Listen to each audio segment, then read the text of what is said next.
بسم اللہ الرحمن الرحیم. تمام تعریفیں اللہ کے لیے.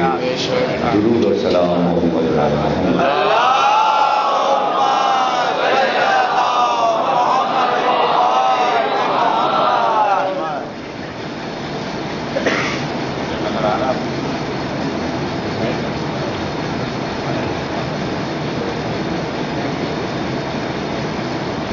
رسول. ہجری کے شہر محرم کی 5ویں تقریر مرکزی ممبرگاہ کورنگی میں آپ کا سماعت فرمائیں. جداری بقائے اسلام پر ہم مسلسل گفتگو کر رہے ہیں.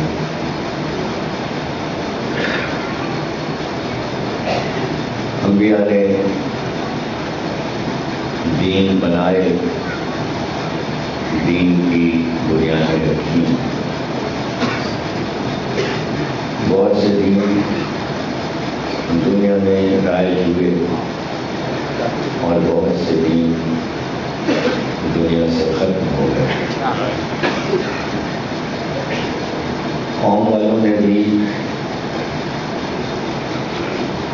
ان ادیان کو باقی رکھنے کی کوشش کی، اس کے باوجود وہ دین مٹتے چلے گئے. کچھ مذہب تھے جو کافروں نے خود بنائے تھے اور غلط طریقے سے انبیاء کی تعلیمات سے انہوں نے نتیجے عکس کیے تھے.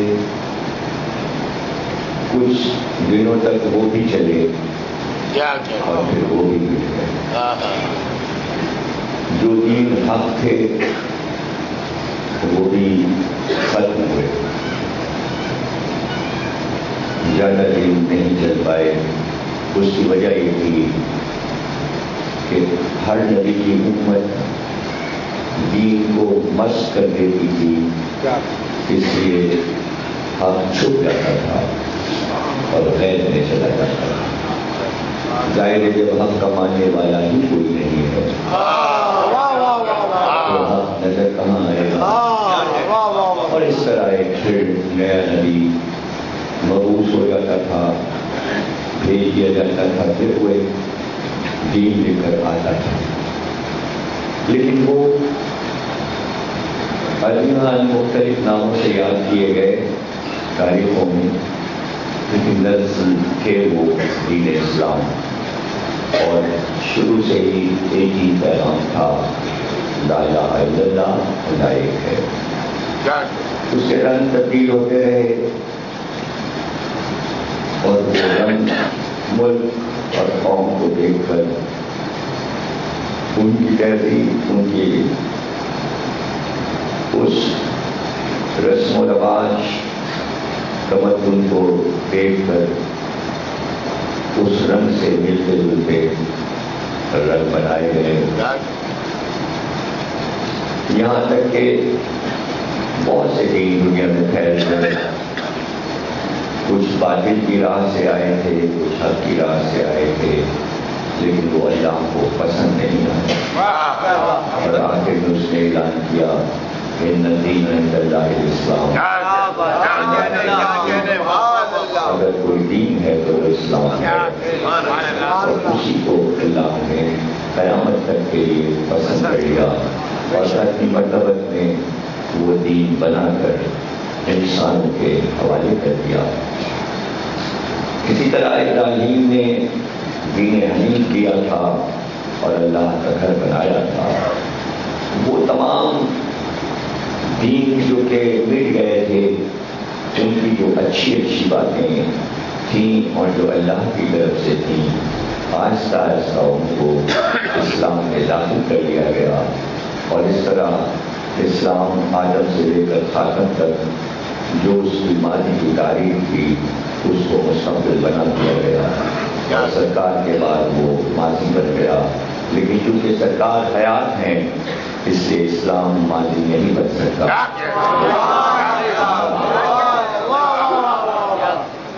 چونکہ عادتیں خراب تھیں انسانوں کی، انبیاء کی دی ہوئی تعلیمات کو بدلنے کی عادتیں پڑی ہوئی تھیں، اس لیے سرکار بھی یہ جانتے تھے اور سرکار کو اللہ نے بتا دیا تھا کہ کوشش تو کریں گے یہ انسان کہ اس آخری دین کو بھی بدلا جائے۔ اس لیے ہم نے اپنے علم و ارادے سے یہ طے کیا ہے کہ ہم تمہاری آل کے ذریعے اس دین کو برقرار رکھیں۔ جو مزاج آشنا دین کے وہ ہیں، دوسرا نہیں ہو سکتا۔ دوسرے راستوں سے آئے ہیں، یہ تمہاری گود کے پلے ہوئے اور یہی صحیح دین کو پسند کر سکتے ہیں اور یہی صحیح دین کو چلا سکتے ہیں۔ اور اس صورتحال میں مشکلیں بہت آئیں، اس لیے کہ اس دفعہ جتنی طاقت سے دین آیا تھا اتنی طاقت سے کوئی نبی دین کو لا نہیں سکا تھا۔ ختمی مرتبت کی ذات اتنی طاقتور تھی کہ ایک دم سے انسانوں کے دماغوں پر وہ دین چھا گیا اور سرکار کی شخصیت چھا گئی۔ تو جتنے فورس اور طاقت کے ساتھ دین آیا تھا اتنی ہی طاقت کے ساتھ دشمن کو کھڑا ہوا، اور اس نے بھی کمر کمزوری سے نہیں باندھی بلکہ اس نے مضبوط کمر باندھی اور برابری کا مقابلہ کرنے کے لیے تیار ہو گیا۔ تو اب ظاہر ہے کہ اس کے لیے یا تو جس طرح سرکار نے مقابلہ کیا تھا کہ جنگیں لڑی جائیں اور آسمان سے ذوالفقار آئے اور علی جیسا سپہ سالار ہو، تو اب اس کے دفاع کے لیے، اسے بچانے کے لیے، اس کے تحفظ کے لیے یا تو سرکار کے بعد بدر لڑی جائے، احد ہو، پھر خندق ہو، پھر خیبر ہو، پھر حنین ہو، تلوار چلے، ذوالفقار چلے، قتل عام ہو، علی جیسا بہادر میدان میں آئے، گنبدیں توڑے جائیں، پورے دنیا میں پھر سے انقلاب لایا جائے، اس لیے کہ دین کو مست کیا جا رہا تھا۔ لیکن اللہ نے اپنے ارادے سے طے کیا کہ ایک ایسا راستہ اپنائیں گے کہ دشمن کو یہ پتہ ہی نہیں چلے گا کہ کیسے تحفظ ہو گیا۔ اس لیے کہ دشمن یہ سمجھ رہا تھا کہ بعد نبی جب ہم اس دین کا مقابلہ کریں گے تو جو بچانے والے ہیں وہ تلوار چلائیں گے، وہ ہم سے جنگ کریں گے، ہم اکثریت میں ہیں، ہم ان کو مار لیں گے۔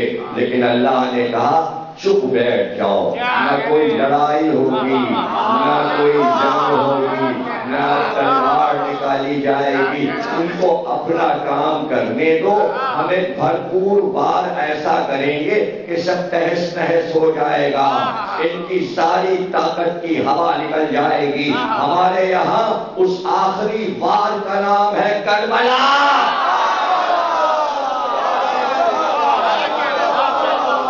دشمن کو یہ پتہ نہیں تھا، وہ اپنے غرے میں تھا، وہ سمجھتا تھا کہ اگر کسی تحریک چلانے والے کو جڑ سے اکھاڑ کے پھینک دیا جائے تو گویا سب ختم ہو گیا۔ وہ اسی اصول کے تحت اپنے نظام میں کربلا میں آئے اور انہوں نے سب ختم کر دیا، اور وہ خوش ہو گئے کہ ہم نے سب ختم کر دیا، اب تو کچھ بچا ہی نہیں، بچے کو مار دیا، تو ختم کر دیا۔ اللہ نہیں چاہتا تھا کہ تم اپنی بھرپور طاقت کا مظاہرہ کر لو، اور پھر دیکھو ہم کیا کرتے ہیں۔ اور پھر ایک بات، اس نے غم حسین کو ایک تازیانہ عبرت بنا کر سارے زمانے میں پھیلا۔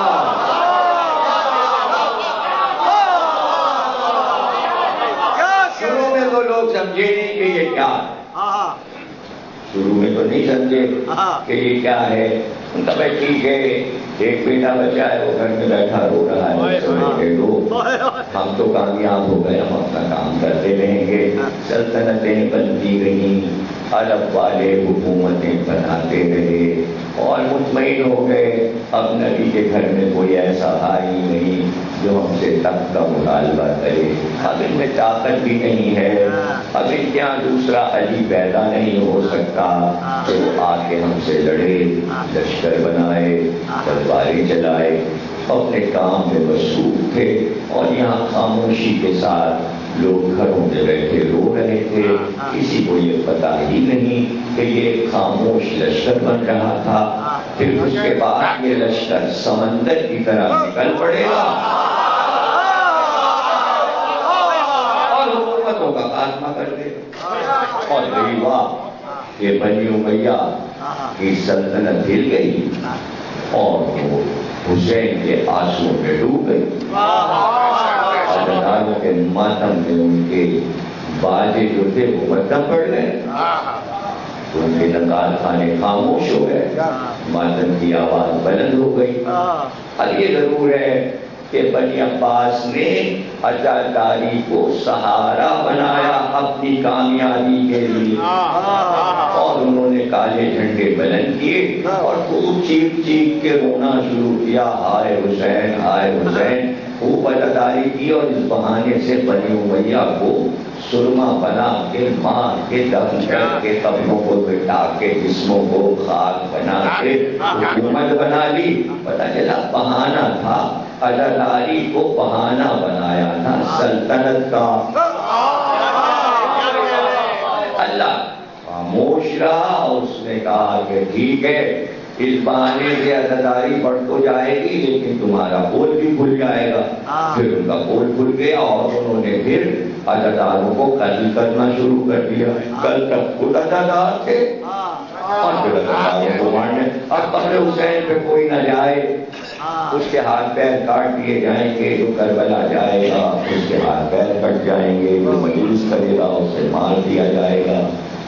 عزادار جانتے تھے کہ یہاں سے دو حصوں میں تقسیم ہو رہی ہے تحریک. اصل عزادار اور ہیں اور یہ بادشاہ اور ہیں. ان کو یہ بتانا ہے کہ عزاداری بادشاہی سے نہیں چلے گی. عزاداری تخت و تاج سے نہیں چلے گی. یہ ایک عوامی تحریک ہے اور عوام میں یہ اس طرح رائج ہو جائے گی کہ تمہیں پتہ بھی نہیں چلے گا.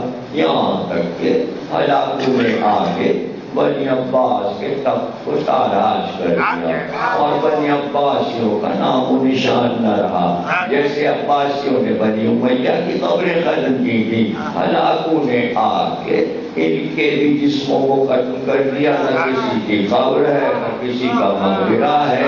دشمن نہ رہا عزاداری ہے.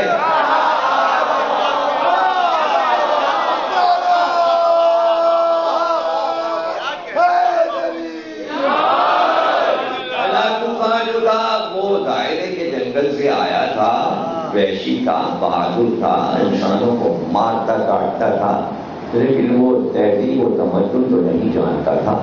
لیکن یہ ہے کہ وہ ایک سلطنت چھوڑ گیا.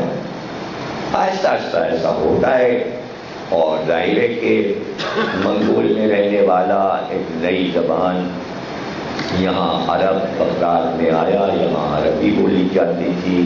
وہ چائنیز بولتا تھا وہاں سے آیا تھا. نہ ان کی زبان سمجھے نہ اپنی زبان سمجھا سکے. لیکن ہوتا کیا ہے پہلی نسل میں ایسا ہوتا ہے کہ ٹوٹ ٹوٹ میں بات چیت ہو ہی جاتی ہے ٹوٹے ٹوٹے لفظوں میں. نئی نسل جب آتی ہے تو اس ماحول کو جلدی سے قبول کر کے اب دیکھیں کہ بھائی پاکستان بنا ساری قومیں الگ الگ تھیں. سب کی پہچان تھی یہ سندھی ہیں یہ پنجابی ہیں یہ بوٹے ہیں یہ پٹھان ہیں یہ فلانے ہیں یہ بلوچ ہیں یہ کوئٹے کے ہیں یہ پشاور کے ہیں یہ وہاں کے ہیں یہ وہاں کے ہیں. کراچی ایک ایسا شہر بنا کہ سب ادھر آ گئے روزی کمانے نوکری کرنے کے لیے. اور یہاں جب کہ نوکری کی پیسے بنائے پنجاب کا بھی آیا سندھ کا بھی آیا کوئٹے کا بھی آیا بلوچی بھی آیا وہ بھی آیا. سب آ گئے اور آگے یہاں پہچانے جاتے تھے یہ وہ ہیں وہ یہ وہ ہیں یہ وہ ہیں اور مہاجروں کے ساتھ مکس ہو گئے. لیکن یہاں نہ سندھی بولی جاتی تھی نہ پنجابی نہ پشتو. یہاں اردو بولی جاتی تھی. پہلی نسل تو ختم ہو گئی. دوسری نسل آئی 60 سال گزر گئے پاکستان کو. اب جو بچے یہاں پیدا ہوئے وہ یہاں کے اسکولوں میں پڑھے، ماجروں کے ساتھ رہے، ان کی بولی بولنے لگے، اب کوئی پہچانتا ہی نہیں بچوں کو کہ ان بچوں میں کھوجا کون ہے، پنجابی کون ہے، سندھی کون ہے، جیسی اردو ہم بول رہے ہیں ویسے ان کے بچے بھی بول رہے ہیں۔ پتہ چلا پہلی نسل تو اکھڑ جاتی ہے، لیکن دوسری نسل جو ہے کلچر کے دائرے میں آ کر اسی طرح لباس پہنتی ہے، اسی طرح بولتی ہے۔ ہلاکو آیا تو جنگل سے تھا، لیکن اس کا بیٹا خدا بندہ جو تھا وہ عربی بھی بولنے لگا، اسلام بھی سمجھ گیا، شریعت بھی سمجھ گیا، عزاداری بھی سمجھ گیا، امام حسین کو بھی جاننے لگا۔ اس نے پورے بغداد میں عزاداری رائج کر دی، کہا یہ تو بہت اچھی چیز ہے۔ اب یہاں بھی ایسا ہی ہوا کہ یہاں آئے تو دیکھا کہ یہاں تو محرم میں سارے بچے کالے کپڑے پہن لیتے ہیں، نعرے حیدری لگاتے ہیں، یا حسین ہوتا ہے، اور جناب علی چلے جا رہے ہیں، ماتم ہو رہا ہے، لمبے لمبے علم نظر آ رہے ہیں، چوکھے علم نظر آ رہے ہیں، علم اٹھائے جا رہے ہیں۔ تو جو ساتھ رہتے ہیں 10-11 مہینے وہ سوچتے ہیں کہ بھائی ہر موقع پہ تو دوست کا ساتھ دیا، اب جب محرم آیا ان کا تو کیا چھوڑ کے چلے جائیں؟ یہ دوستیاں جو ہیں ساتھ پہنیں، یہ کالا پہنے تو ہم لال کیسے پہنیں، یہ علم اٹھا رہے ہیں تو ہم علم کیسے نہ اٹھائیں، ماتم کر رہے ہیں تو ہم ماتم نہ کریں۔ اسی سے بہت سے اسلامی ڈر گئے کہ کہیں ایسا نہ ہو کہ پورے پاکستان میں شب داریاں ہونے لگیں۔ بچوں کا ہاتھ پکڑ کے تو الگ نہیں کر سکتے، تو یہاں کیوں آیا، تو چل، تیرا کام دوسرا ہے، ان کا کام دوسرا ہے، اس لیے کہ چہرے بھی ایک طرح کے، کپڑے بھی ایک طرح کے پہنے، عمل بھی ایک ہی طرح کا کر رہے ہیں۔ تو کوئی قوم والا اپنے بچوں کو ان مجموعوں میں ڈھونڈ نہیں پا رہا کہ جلوس میں وہ کہاں ہے اور یہ کہاں ہے۔ اسے کہتے ہیں حسین کی عزاداری کی طاقت۔ تو اب چونکہ چھانٹ کے بچوں کو الگ نہیں کر سکتے تو پھر یہ طے کیا کسی طرح اس عزاداری کو محدود کر دو، محدود کر دیجیے۔ یہ کوئی نئی کہانی تھوڑی، اس میں کوئی عزادار پریشان تھوڑی ہوتے ہیں۔ آپ کہیں محدود کیجئے، تہخانے بنوا کے وہاں ہمیں بھجوا دیجیے کہ یہاں کیا کرو، ہم اس میں بھی راضی۔ ہمیں کسی بات میں کوئی پریشانی ہوتی ہی نہیں، اس لیے کہ ہم نے 1400 سال میں عزاداری کے اتنے زمانے دیکھے ہیں کہ ہمارے سامنے پورا نقشہ رہتا ہے، پورا نقشہ رہتا ہے۔ پہلے زمانے میں جب یہ سائنس کی اتنی ترقی نہیں ہوئی تھی تو آٹا پیسنے کی چکیاں جو اب مشینری ذریعے یہ نہیں تھیں، تو زمانے میں ایک گول لوہے کا پتھر ہوتا تھا، اس کو چکی بولتے تھے، اس کے اوپر ایک اور پتھر رکھا ہوتا تھا، اس میں بھوٹا لگا ہوتا تھا، اس میں ایک سوراخ بیچ میں ہوتا تھا، اس کو گھمائے جاتے تھے اور گیہوں ڈالتے رہتے تھے، اس کے دہن میں اس کا ریت دیتے رہتے تھے اور چکی گھماتے رہتے تھے، آٹا پستا رہتا تھا۔ تو اس میں اتنی آواز ہوتی تھی، گھر گھر گھر گھر، بڑی تیز آواز ہوتی تھی۔ تو بھوپال کا نواب جو تھا وہ دشمن پہلے بیٹھ تھا، عزاداری نہیں ہو سکتی تھی۔ اب جو لوگ رہتے تھے وہ کیا کریں، تو وہ اندر کے کمرے میں مجلس کرتے تھے اور باہر آٹا پیسنے کی چٹیاں رکھتے تھے۔ گھر کا دکان ہو رہا ہے، لوگ سمجھے شور ہو رہا ہے، اندر ہو رہا ہے، یا حسین۔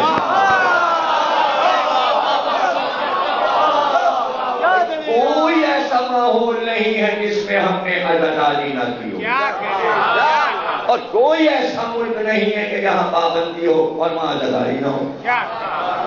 بڑے تم تراک ہیں سعودی بادشاہ کے، لیکن پہنچ گئے وہاں اور وہاں عزاداری ہوتی۔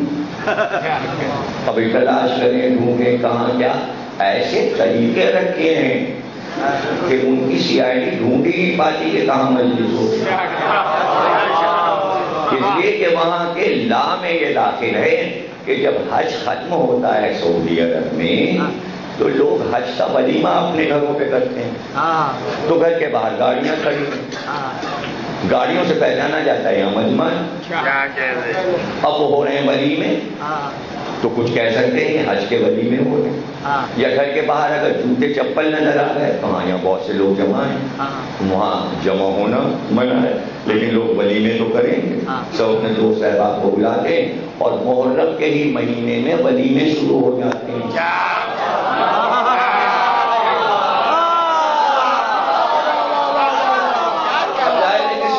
گاڑیاں کہیں کھڑی ہیں، پولیس والے آئے، چھوٹے آئے، انہوں نے کہا کہاں بھائی ولیمہ ہو رہا ہے، اندر یا حسین ہو رہا ہے۔ ہو نہیں سکتی۔ اسی عالم میں سن 86 میں میں نے بھی اشرا پڑھا اور یہ آپ تو بڑے آرام سے بیٹھے ہیں، اور وہاں تو جناب ایسے بیٹھے تھے کہ گھٹنے سے گھٹنا، شانے سے شانہ، اس لیے سارا مجموعہ پہ ضمیر اختر آئے سعودی عرب اشرا پڑھنے کے لیے، سب ایسے بیٹھے کہ سننا ہے بھائی، اندر ہی بیٹھنا ہے، باہر تو جانا نہیں۔ تو مکے میں بھی مجلس پڑھی، مدینے میں بھی پڑھی، یہ کہ مینا میں بھی پڑھی، عرفات میں بھی پڑھی، اور پھر غدیر خم کے میدان میں بھی جاتے۔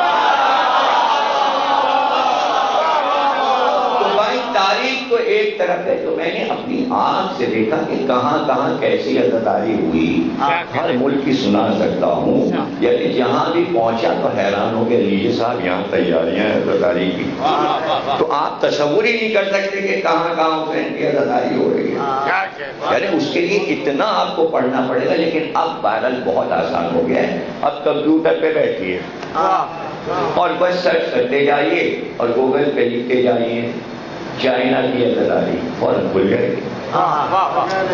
ارے چھوڑیے، لکھ کے دیے ویتنام کی عزاداری کھل جائے گی، جاپان کی عزاداری کھل جائے گی، سوئٹزرلینڈ کی عزاداری، جرمن کی عزاداری، فرانس کی عزاداری، روس کی عزاداری، ترکی کی عزاداری، سعودی عرب کی عزاداری، امارات، دبئی، شارجہ کی عزاداری، بحرین کی عزاداری، جس ملک کی عزاداری کمپیوٹر سے مانگو مل جائے گی۔ ارے کمپیوٹر عزادار ہو گیا۔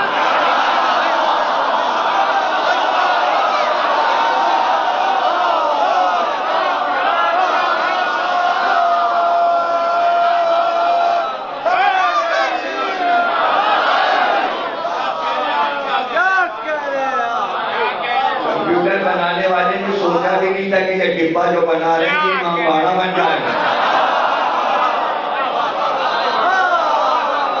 ماتم ہو رہا ہے، جلوس نکل رہے ہیں، آبادی اسی میں سے آ رہی ہیں، اسپیکر تیز کر دیجیے تو لگے گا کئی ہزار آدمی بیٹھے ہو، ہر جگہ کا ماتم دیکھیے، ہر جگہ کی عزاداری دیکھیے، شام کا کماؤں کا ماتم دیکھیے، شام کا جلوس دیکھیے، رات کا جلوس دیکھیے، راتی جو ہے وہ کربلا دکھا رہے ہیں، پورا کربلا کا صحن دیکھ لیجیے، حضرت پاک کا صحن دیکھ لیجیے، بھائی سیٹلائٹ لگا ہوا ہے، سیٹلائٹ تو پوری دنیا کو دیکھ رہا ہے، تو ہم تو صرف عزاداری ڈھونڈ رہے ہیں، لوگ جانے کیا کیا ڈھونڈ رہے ہیں۔ دیکھیے آج کمپیوٹر سے آپ کو پتا چلے گا کہ میں اگر 1400 سال کی کہانی عزاداری کی سناؤں تو آپ کو حیرت نہیں ہونا چاہیے کہ جہاں انہوں نے دیکھا یہاں پابندی ہے، وہ دوسرے شہر نکل گئے، دوسرے ملک نکل گئے، تلاش کرتے کرتے کرتے اس زمانے میں اتنی پابندیاں نہیں تھیں، سرحدیں کھلی ہوئی تھی، پاسپورٹ ہوتا نہیں کر لو، ادھر نکل گئے، ادھر نکل گئے، ادھر نکل گئے، ادھر نکل گئے، خواب و خیال میں نہیں تھا، بادشاہ اسی طرح چلتے تھے اپنے لشکر لے کر، اور سب سے زیادہ ان کے لیے جو اٹریکشن تھا وہ ہندوستان میں تھا، چاہے وہ کابل کا بادشاہ ہو، افغانستان کا بادشاہ ہو، یا وہ عراق یا ایران کا بادشاہ ہو، اس کا رخ ادھر ہی ہوتا تھا، ہندوستان چلو، اس لیے کہ ہندوستان میں 2-3 چیزیں بہت زیادہ تھیں اور اس کا چرچا وہ سنتے تھے۔ ایک تو ہندوستان میں سونا بہت تھا، دکن میں سونے کی کانیں تھیں، اور پھر دکن میں ہی اندر سے ہیرے بہت نکلتے تھے، اور بعض ہیرے ایسے تھے جو دنیا میں کہیں نہیں ہوتے، وہ ہندوستان میں ہی ہوتے، جیسے کوہ نور یہیں سے نکلا۔ کوہ نور سب سے بڑا بادشاہ ہے نیلم کا، تو نیلم بھی نکلتا ہے دکن میں، جے پور میں یاقوت بھی نکلتا ہے، یہاں اتنے نگینے اور اتنی قسمیں، وہ بادشاہوں کو نگینوں سے دلچسپی، سونے سے دلچسپی، سب ادھر چلے آ رہے ہیں، چلے آ رہے ہیں۔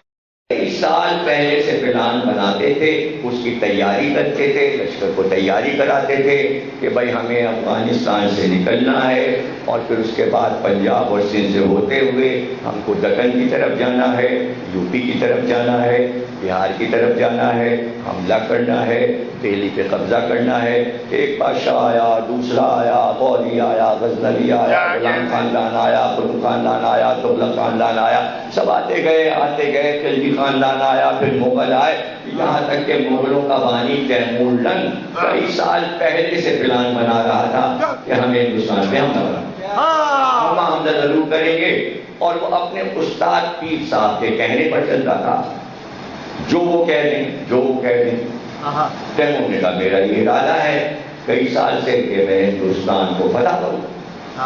تیمور لنگ بہت بہادر تھا اور کسی ہلاکو خان کے خاندان میں تھا، منگول تھا۔ اب وہ بالکل صاف فارسی اور صاف عربی بولنے لگا تھا۔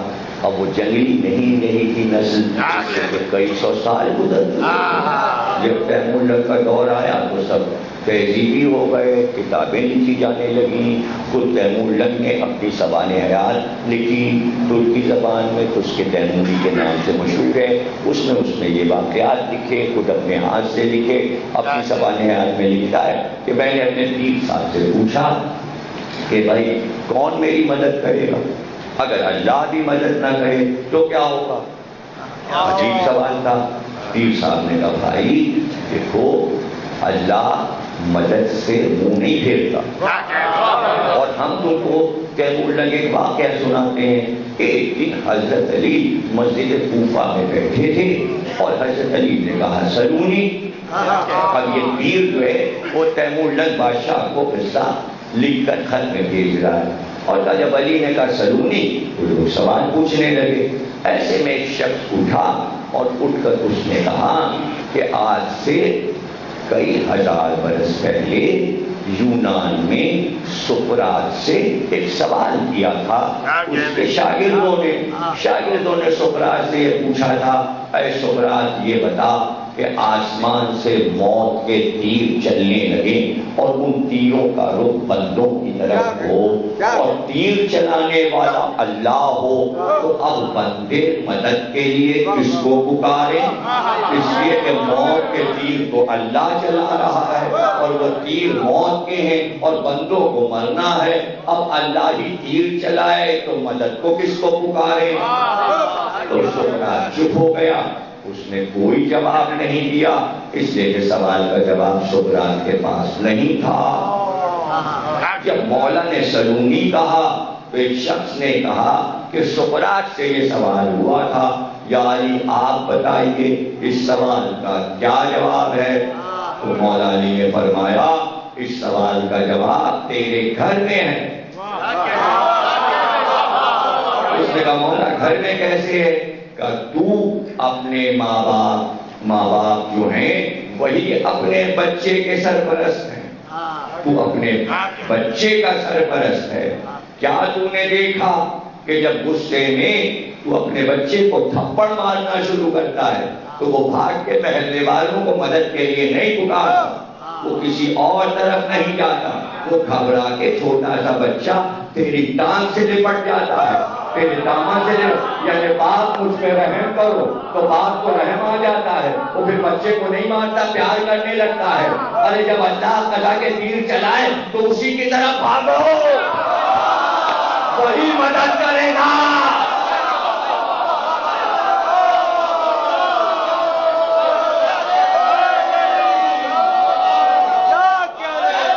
اللہ ہی سے مدد صحابیوں کے لیے یہ قصہ بہت اچھا ہے۔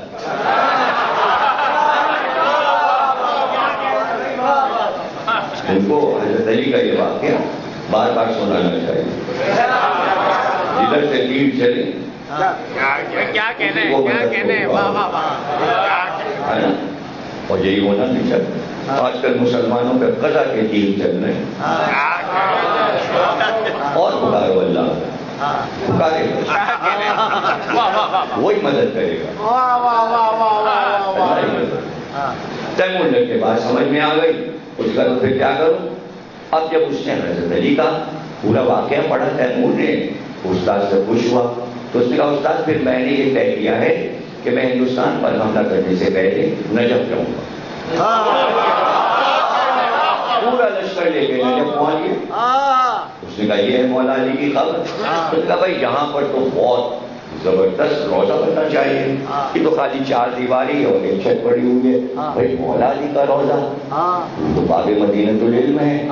اس نے سارے معماروں کو حکم دیا کہ میرے یہاں کے قیام کے اندر بہت بڑا سا روزہ بن جائے اور اس کے دروازے سونے کے بنائے جائیں اور گنبد بھی نجف کا جو ہے وہ سونے کا بنایا جائے. روزہ بنوانا تحت العلم نے شروع کیا اور وہیں خیمہ لگا کے نجف میں سوتا تھا. رات کو سویا خواب میں دیکھا مولا علی آئے. ابھی یاد رکھے گا تحت العلم شیعہ نہیں ہے, سنی ہے مذہب کا. اس نے خود لکھا ہے میں حنفی سنی ہوں, خود اپنے ہاتھ سے لکھا ہے میں حنفی سنی ہوں. کہتا ہے کہ میں نے خواب میں مولا علی کو دیکھا تو مولا علی نے مجھ سے کہا تیمور تو ہندوستان جا رہا ہے. میں نے کہا مولا اجازت تو ہے, آپ میری مدد کیجیے. کہاں تو جائے گا اور تو ہندوستان کو فتح کر لے گا, لیکن کیا میرا ایک پیغام لے کر جائے گا؟ تو تیمور نے کہا کیوں نہیں, میں آپ کا پیغام لے کے جاؤں گا. تیمور کہتا ہے مولا نے مجھ کو ایک رومال دیا, ایک رومال دیا اور کہا اس رومال کو لے لے, دیکھ اس کے اوپر 2 شبیہیں بنی ہوئی ہیں. یہ ایک شبیہ جو بنی ہے یہ تازیہ ہے اور دوسری شبیہ جو ہے یہ زری ہے. میں نے مولا سے پوچھا یہ تازیہ کیا ہے؟ تو مولا نے کہا تازیہ تعزیت سے ہے, یہ زینب کی عماری کی شبیہ ہے, اس کا نام تازیہ ہے. اور یہ ذریعہ یہ میرے حسین کے روضے کی شبیہ ہے, جہاں حسین کی قبر ہے یہ ذریعہ ہے. یہ دونوں چیزیں تو بنانا اور بنا کے ہندوستان میں داخل ہونا. تو کہتا ہے میری آنکھ کھل گئی. صبح میں جب سو کے اٹھا تو میں نے اپنی تکیہ جو ہٹایا تو اس کے نیچے وہ رومال رکھا تھا. اب جو میں نے اس رومال کو کھولا تو اس سے خوشبو آ رہی تھی, اس پہ تازیے کی شکل بھی بنی تھی, اس پہ بڑی کی شکل بھی بنی تھی. میں نے تمام لوگوں کو بلایا, کاریگروں کو, اور میں نے کہا اسی طرح کا ایک تازیہ بناؤ سونے کا اور ایک زری بناؤ سونے کی. جب سونے کی زری اور تازیہ بن گیا تو اس کو لے کر ایک اونٹ پر ایک عماری رکھ کر اس میں تازیہ اور زری رکھا اور اس پہ کالے للاٹ ڈال دیے. اب لشکر کے آگے آگے وہ اونٹ چلتا تھا جس میں زری اور تازیہ تھا اور لشکر پیچھے پیچھے چلتا. پھر ہندوستان کو اس نے حملہ کیا, فاتح ہو گیا. فاتح ہونے کے بعد دہلی میں داخل ہوا تو لوگوں نے کہا تیمور فتح ہو گیا, دارالسلطنت کو ہم نے فتح کر لیا, اب کیا تو دہلی کے قلعے میں چلے گا؟ وزیروں نے کہا, اس نے کہا میں چلوں گا, لیکن جس طرح میں چلوں گا تم سب میرے ساتھ چلو. اب جب وہ چلا تو سب سے اس نے اپنے تاج اتار دیا اور پیروں سے نالین اتار دی, ایک کاندھے پہ زری رکھی اور ایک پہ تازیہ, اور دونوں کو پکڑ کے راستے سے چلا اور پیچھے پیچھے سب ننگے پیر ننگے سر یا حسین کہتے ہوئے قلعے میں داخل ہوئے. اب جہاں تخت تھا جس پہ بادشاہ کو بیٹھنا تھا اسی تخت پہ اس نے زری بھی رکھ دی اور تازیہ بھی رکھ دیا اور پھر کہا اے ہندوستان کے رہنے والوں, میں حسین کا پیغام لایا ہوں, ظلم کرنے نہیں آیا. ہندوستان میں تازیہ آیا اور زری آئی اور عزاداری ہونے لگی تیمور کے دور سے. تیمور باہر نکلا, اس نے اور صوبوں کا بھی دورہ کیا. جب دورہ کرتا ہوا جے پور پہنچا تو پتہ چلا یہاں محرم ہو رہا ہے, یہاں بھی تازیہ اٹھ رہا ہے, باجے بج رہے ہیں تازیے کے ساتھ اور ماتم بھی ہو رہا ہے اور لنگر بھی تقسیم ہو رہا ہے اور کرنے والے سب ہندو. تو اس نے کہا کہ میں پہلی بار تازیہ لایا ہوں, یہاں کب سے یہ جے پور میں سب کچھ ہو رہا ہے؟ انہوں نے کہا یہاں تو کئی 100 سال سے ہو رہا ہے, تو یہ ہم سے پہلے یہاں کیسے ہونے لگا؟ تو لوگوں نے بتایا کہ جب واقعہ کربلا ہوا تو چونکہ جناب سید سجاد کی صحیح خالہ جے پور میں بیاہ کر آئی تھی, جب ان کو پتا چلا کہ میری بہن کا گھر شہربانوں کا اجڑ گیا تو انہوں نے یہاں ماتم کیا کربلا والوں کا. جبھی سے یہاں عزاداری ہو رہی ہے تو 1400 سال سے ماتم ہو رہا ہے.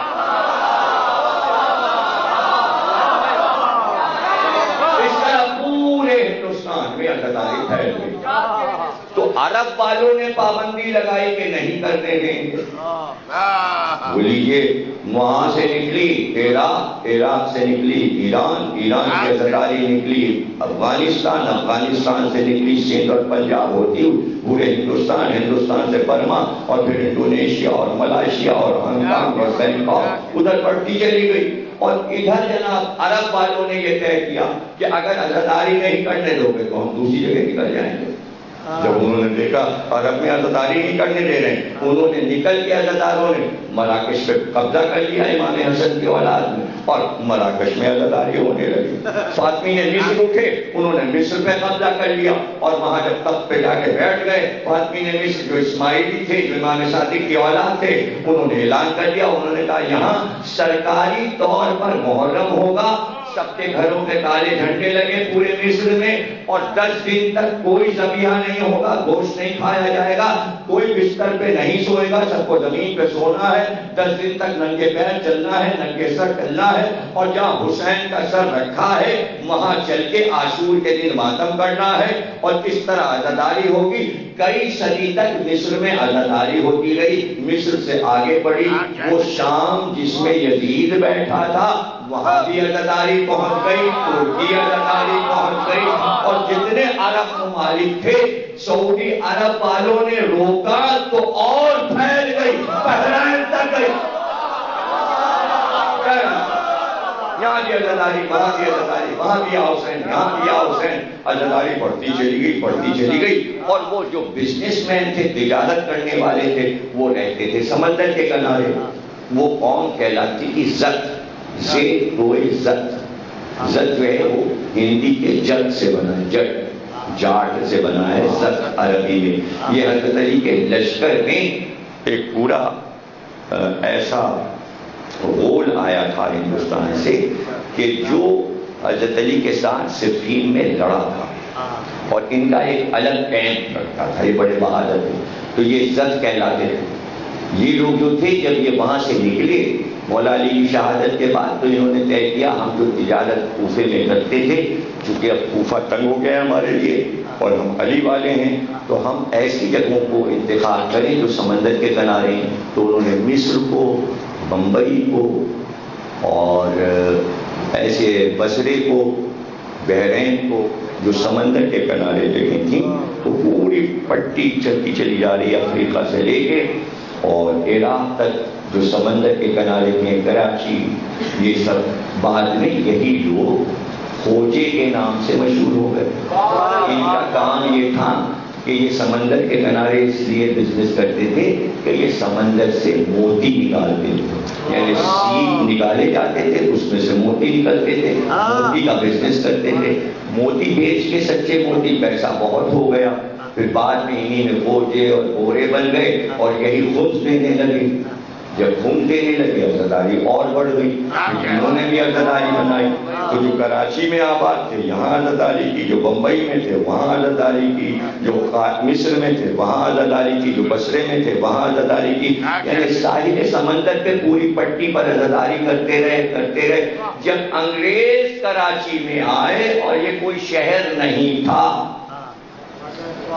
کوئی شہر نہیں، اور جب یہاں پر ایک انگریز گورنر آیا بھی تو اس نے اپنی ڈائری میں لکھا تھا کراچی کے لیے کہ یہ ایک چھوٹی سی بستی ہے اور سمندر کے کنارے چلنے مارتے ہیں، لیکن میں دیکھ رہا ہوں کہ یہ کراچی بہت بڑا شہر بننے والا ہے. تو ڈائری میں لکھ رہا ہے کئی 100 سال پہلے اس نے لکھا کہ بھائی یہ اتنا بڑا کراچی ہو جائے گا کہ لوگ دیکھیں گے کتنا بڑا شہر ہو گیا. تو آخری جملہ اس نے لکھا کاش اس وقت میں کراچی دیکھ سکتا، کاش اس وقت میں کراچی دیکھ سکتا. اس سے اندازہ ہوتا ہے کہ کراچی تھا ہی نہیں. اس کی اس بات سے اندازہ ہوتا ہے کہ کاش میں اس وقت کراچی کو دیکھ سکتا، یعنی آج کا کراچی کو دیکھ سکتا. یہ اس نے لکھا، یہ اس کی پیشین گوئی تھی. لیکن یہیں پر کھارا در میں جو بزنس مین کہتے تھے انہوں نے عزاداری شروع کر. انہوں نے عزاداری کیسے شروع کر دی؟ اس لیے کہ ان کی آمد سے پہلے یہاں پر اسی جگہ پر عبداللہ شاہ غازی کا جہاد ہوا تھا دشمنان اہل بیت سے، اور وہ یہاں شہید ہوئے تھے. اور یہاں ان کی قبر بنی تھی. تو وہاں پر ایک فقیر ملنگ بن کے قبر پہ بیٹھ گیا تھا. اس کو پتا تھا کہ یہ امام حسن کی اولاد میں ہیں اور وہ قبر کی دیکھ بھال کرتا تھا. ایک دن وہ سو رہا تھا تو اس نے خواب میں دیکھا کہ کسی بزرگ نے آ کے کہا کہ تم ذرا اٹھ کر جب نیند تمہاری ختم ہو سمندر کے کنارے جانا. ایک بہت بڑی بلی کہیں سے بہتی ہوئی آ رہی ہے, اس کو اٹھا لینا.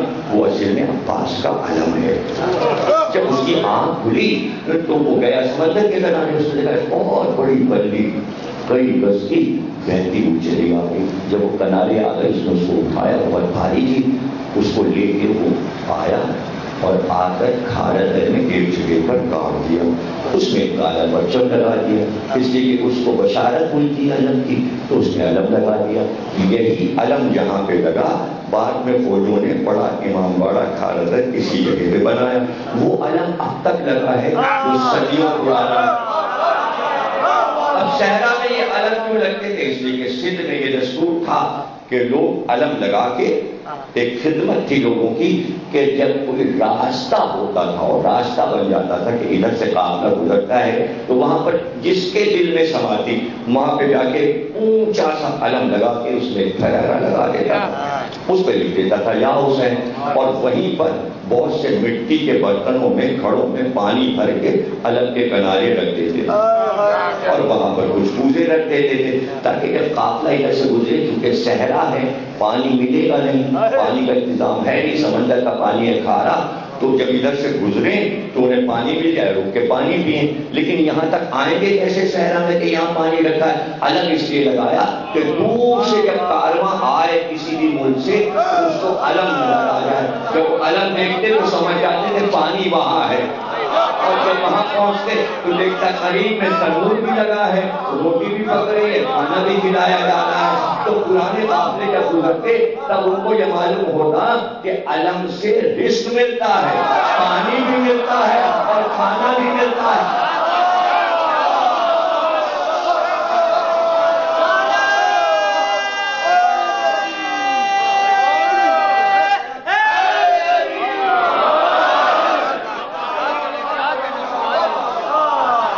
ایک روٹ میں نے آپ کو بتا دیا یہ ایک روٹ ہے, یعنی یہ ایک راستہ ہے, یہ ایک راستہ ہے. اور آج 5 محرم ہے. اگر میں اسی طرح آپ کو شاخیں بتانا شروع کروں کہ عزاداری کی شاخیں کیسے بنتی گئی اور عزادار کدھر کدھر نکلتے گئے یا حسین کرتے ہوئے کہاں کہاں آباد ہوتے گئے اور کیسے وہ بڑھتے گئے اور عزاداری بڑھتی گئی, یہ اتنی خاموشی سے قدرت نے کام کیا کہ دشمن دیکھ نہ سکا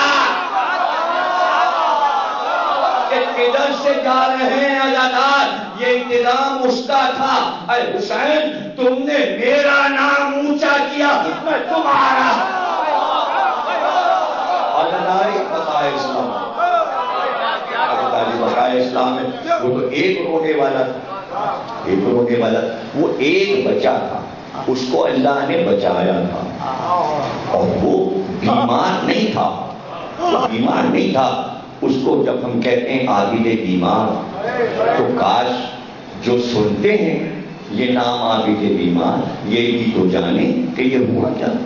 اس لیے کہ 28 رجب کو جب قافلہ نکلا تو 3 برابر کے بہادر سوار گھوڑے پہ سوار تھے, ایک عباس, ایک علی اکبر اور ایک سید سجاد. دونوں میں تینوں میں فرق ہی نہیں تھا. ایسے شجاع زرہ بختر پہنے ہوئے, کمر میں تینوں تلوار لگائے ہوئے. آج 5 محرم ہے نا, تو 5 محرم کو امام حسین نے یہ دیکھا خیمے سے جو نکلے تو دیکھا کہ خیمے سے بہت دور جدھر دشمن کا لشکر ہے اس طرف جو راستہ جا رہا ہے کربلا میں, وہاں ایک شیر پہن رہا ہے کمر میں تلوار لگائے, سر پہ کوٹ پہنے ہوئے, زرہ بختر پہنے, لمبے قد کا ایک آدمی, چوڑے شانے کا, شیر کی طرح ٹہل رہا ہے. امام حسین نے کہا عباس یہ کون ہے جو شیر کی طرح کھلوٹے لے کر ادھر آتا ہے؟ تو عباس نے کہا یہ بڑے شاندار ہے, آپ کے لڑکے علی حسین کا بلاؤ. حضرت عباس اللہ کے لائے کا بیٹا سید سجاد میرے ساتھ آؤ. خیمے میں لے کے گئے اور بٹھایا اور اس کے بعد کہا کہ راز میں تمہیں بتانا چاہ رہا ہوں. بتائیے بابا. کا بیٹا بات یہ ہے کہ جہاد دو طرح کا ہوتا ہے. ایک جہاد اکبر ہے اور ایک جہاد اصغر ہے. بابا کیا ہے جہاد اکبر اور جہاد اصغر؟ کا بیٹا جہاد اصغر یہ ہے کہ تلوار لے کر میدان جنگ میں جائے, اپنا دفاع کرے اور اللہ کے لیے جان دے دے اور شہید ہو جائے. یہ ہے جہاد اصغر, یہ ہے چھوٹا جہاد. بابا پھر جہاد اکبر کیا ہے؟ جہاد اکبر یہ ہے کہ جب مغلوب ہو جائے اور سب مار ڈالے جائیں تو دشمن آتا ہے اور پھر ان کے بچوں اور عورتوں کو اسیر کر لیتا ہے. تو وہ بچے اور عورتیں جو توحید کے لیے کام کرتے ہوئے قیدی بن کر بھوکے پیاسے جاتے ہیں, اسے کہتے ہیں جہاد اکبر. کا بابا سمجھ گیا. لیکن آپ نے مجھے یہ بات کیوں بتائی؟ کہ سید سجاد کل عاشور کے دن ہم لوگ کریں گے جہاد اصغر, ہم لوگ کٹا دیں گے سر. تم کو کرنا ہے جہاد اکبر. تمہیں قیدی بن کے جانا ہے اور اپنی ماں بہنوں اور پھوپھیوں کو ان کے سر دیکھنا ہے. بس یہ سننا تھا کہ ایسا صدمہ ہوا کہ زرہ اتار دی, تلوار اتار دی, اس کے بعد وہ بستر پہ لے کے تو پھر اٹھ نہیں سکا, اٹھ نہیں سکے. یعنی مجھے جہاد اکبر کرنا ہے, میں سر نہ کٹا پاؤں گا, میں سر نہ کٹا پاؤں گا. اس لیے صرف علی اکبر رہ گئے حسین کا سہارا. اور عاشور کے دن وہی جوان بیٹا بابا سے کہہ رہا تھا, بابا مجھے میدان جنگ کی اجازت دیجیے. ماں سے رخصت ہوئے, پھوپھی سے رخصت ہوئے, اب تو خیمے سے نکلنے لگے تو سید سجاد بے ہوش تھے. لیکن کہتے یہ جب علی اکبر رخصت ہوئے تو بیویوں نے اتنا گریہ کیا, اتنا گریہ کیا, اتنا گریہ کیا کہ اس کی شور سے سید سجاد سچ سے بیدار ہو گئے اور آنکھ کھل گئی اور چوک کر کا فضا. اتنا گریہ کیوں ہو رہا؟ کیا ہوا؟ کیا دشمن خیمے میں آ گیا؟ فضا نے کہا نہیں, آپ کا بھائی علی اکبر رخصت ہو رہا ہے, وہ مرنے کے لیے جا رہا ہے. بس ایک بار کانپتے ہوئے اٹھے اور کہا فضا ذرا میرا عصا لا. فضا نے عصا دیا. آدھی بیمار نے عصا کو پکڑا اور کانپتے ہوئے اٹھے اور ایک بار ایک ہاتھ سے عصا اور دوسرے ہاتھ سے اشارہ کر کے کہا علی اکبر ٹھہرو, بھائی سے مل کے جانا. ٹھہرو ٹھہرو علی اکبر, میں بھی آ رہا ہوں. پیچھے پیچھے پیچھے پیچھے ایسا پکڑے ہوئے علی اکبر. ایک بار علی اکبر نے دیکھا کہ بھائی دوڑتا ہوا میری طرف آ رہا ہے, کانپتا ہوا سالیو. علی اکبر دوڑے اور دوڑ کر کمر سے لپٹ گئے. چھوٹا بھائی بڑے بھائی سے لپٹ گیا اور رونے لگا. سید سجاد کو چومنے لگا. ادھر سید سجاد رونے لگے اور تقریر ختم ہو گئی. میرے بھائی آج علی اکبر کا پرسہ دے دو, دو جملے سن لو, زیادہ نہیں پڑھوں گا. تقریر ختم ہو گئی. ایک بار سید سجاد نے رو کر کہا اے علی اکبر, مجھے پتا چل گیا, بابا نے بتا دیا, اب تم زندہ نہیں آؤ گے, تمہیں مار ڈالا جائے گا. لیکن بھائی میں زندہ رہوں گا, میں زندہ رہوں گا, بابا نے بتایا ہے. اب اگر کوئی وصیت کرنا ہے تو بھائی سے وصیت کر لو. کا دو وصیتیں ہیں, کا بتاؤ علی اکبر. بھائی ان وصیتوں کو پوری کرے گا. کا بھیا پہلی وصیت یہ ہے, جب بابا کی قبر بنائیے گا تو بابا کے پیروں کی طرف قبر بنا کر علی اکبر کو دفن کیجیے گا, تاکہ پتا چلے کہ غلام آقا کے پیروں کے پاس رہتا ہے.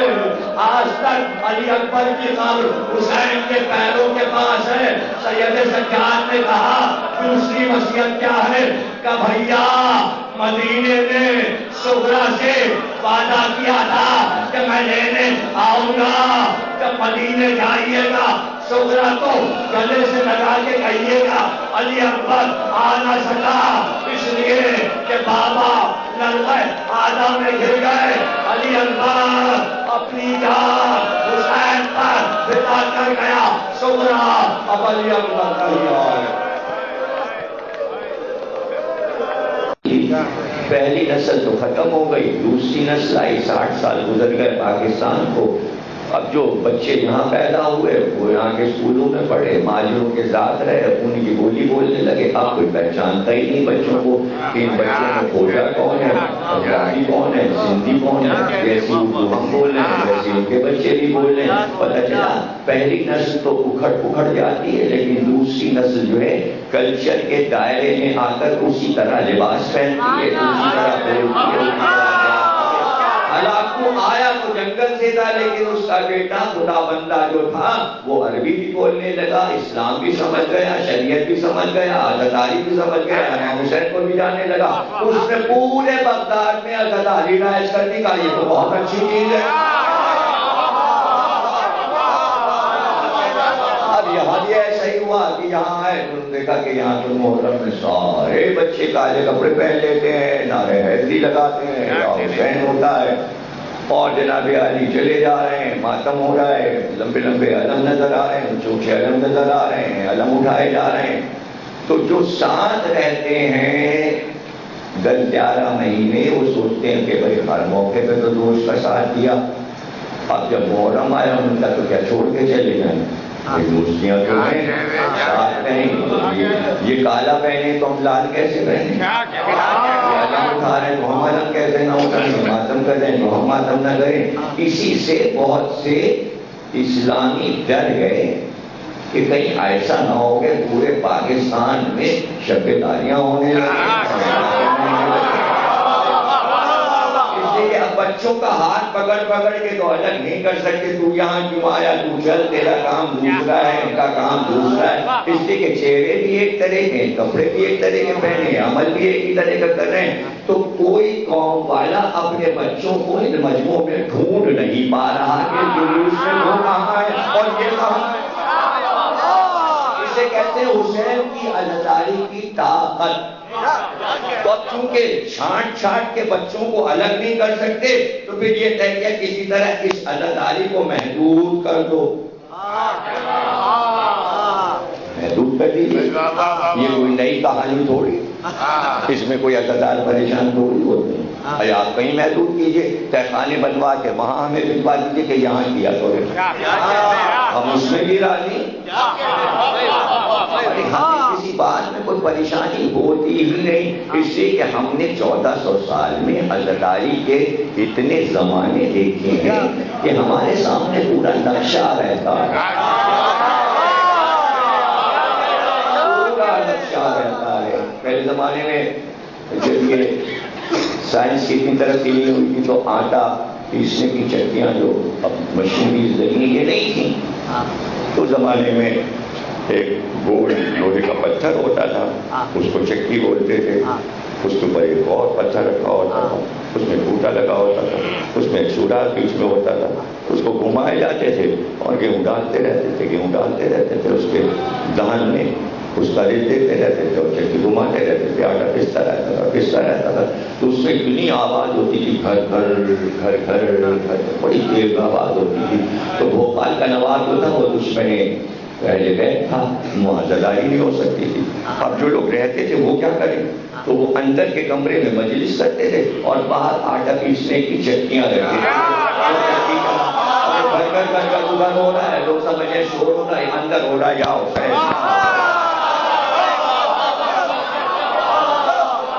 کوئی ایسا ماحول نہیں ہے جس میں ہم نے عزاداری نہ کی ہو، اور کوئی ایسا ملک نہیں ہے کہ جہاں پابندی ہو اور وہاں عزاداری نہ ہو. بڑے تم طراق ہیں سعودی بادشاہ کے، لیکن پہنچ گئے وہاں اور وہاں عزاداری ہوتی. ابھی تلاش کریں، ڈھونڈیں کہاں کیا ایسے طریقے رکھے ہیں کہ ان کی CID ڈھونڈ ہی نہیں پاتی کہ کہاں مجلس ہوتی. اس لیے کہ وہاں کے لا میں یہ داخل ہے کہ جب حج ختم ہوتا ہے سعودی عرب میں تو لوگ حج کا ولیمہ اپنے گھروں پہ کرتے ہیں. تو گھر کے باہر گاڑیاں کھڑی ہیں، گاڑیوں سے پہچانا جاتا ہے یہاں مجمع. اب وہ ہو رہے ہیں ولیمے. تو کچھ کہہ سکتے ہیں حج کے ولیمے ہو رہے، یا گھر کے باہر اگر جوتے چپل نظر آ گئے تو ہاں یہاں بہت سے لوگ جمع ہیں، وہاں جمع ہونا منع ہے، لیکن لوگ ولیمے تو کریں گے، سب اپنے دوست احباب کو بلاتے ہیں، اور محرم کے ہی مہینے میں ولیمے شروع ہو جاتے ہیں۔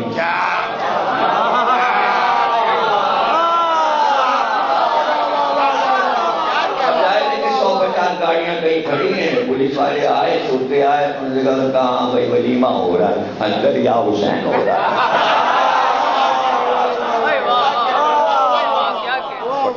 ہو نہیں سکتی، اسی عالم میں سن 86 میں میں نے بھی اشرا پڑھا، اور یہ آپ تو بڑے آرام سے بیٹھے ہیں، اور وہاں تو جناب ایسے بیٹھے تھے کہ گھٹنے سے گھٹنا، شانے سے شانہ، اس لیے سارا مجموعہ پہ ضمیر رکھتا رہے سعودی عرب اشرا پڑھنے کے لیے، سب ایسے بیٹھے کہ سننا ہے بھائی، اندر ہی بیٹھنا ہے، باہر تو جانا نہیں۔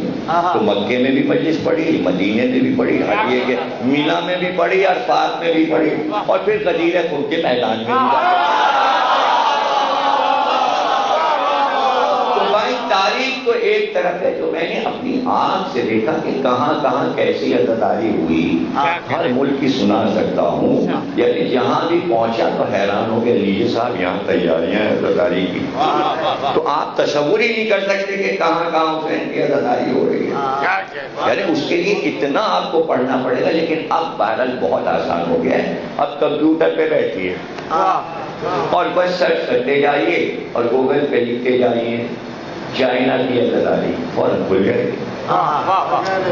ارے چھوڑیے، لکھ کے دیے ویتنام کی عزاداری کھل جائے گی، جاپان کی عزاداری کھل جائے گی، سوئٹزرلینڈ کی عزاداری، جرمن کی عزاداری، فرانس کی عزاداری، روس کی عزاداری، ترکی کی عزاداری، سعودی عرب کی عزاداری، امارات، دبئی، شارجہ کی عزاداری، بحرین کی عزاداری، جس ملک کی عزاداری کمپیوٹر سے مانگو مل جائے گی۔ ارے کمپیوٹر عزادار ہو گیا۔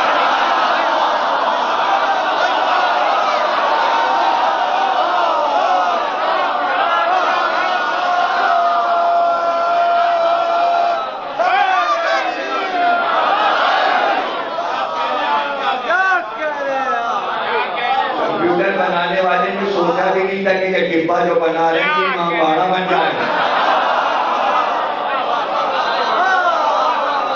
ماتم ہو رہا ہے، جلوس نکل رہے ہیں، آبادی اسی میں سے آ رہی ہیں، اسپیکر تیز کر دیجیے تو لگے گا کئی ہزار آدمی بیٹھے ہو، ہر جگہ کا ماتم دیکھیے، ہر جگہ کی عزاداری دیکھیے، شام کا کماؤں کا ماتم دیکھیے، شام کا جلوس دیکھیے، رات کا جلوس دیکھیے، عراقی جو ہے وہ کربلا دکھا رہے ہیں، پورا کربلا کا صحن دیکھ لیجیے، حضرت عباس کا صحن دیکھ لیجیے، بھائی سیٹلائٹ لگا ہوا ہے، سیٹلائٹ تو پوری دنیا کو دیکھ رہا ہے، تو ہم تو صرف عزاداری ڈھونڈ رہے ہیں، لوگ جانے کیا کیا ڈھونڈ رہے ہیں۔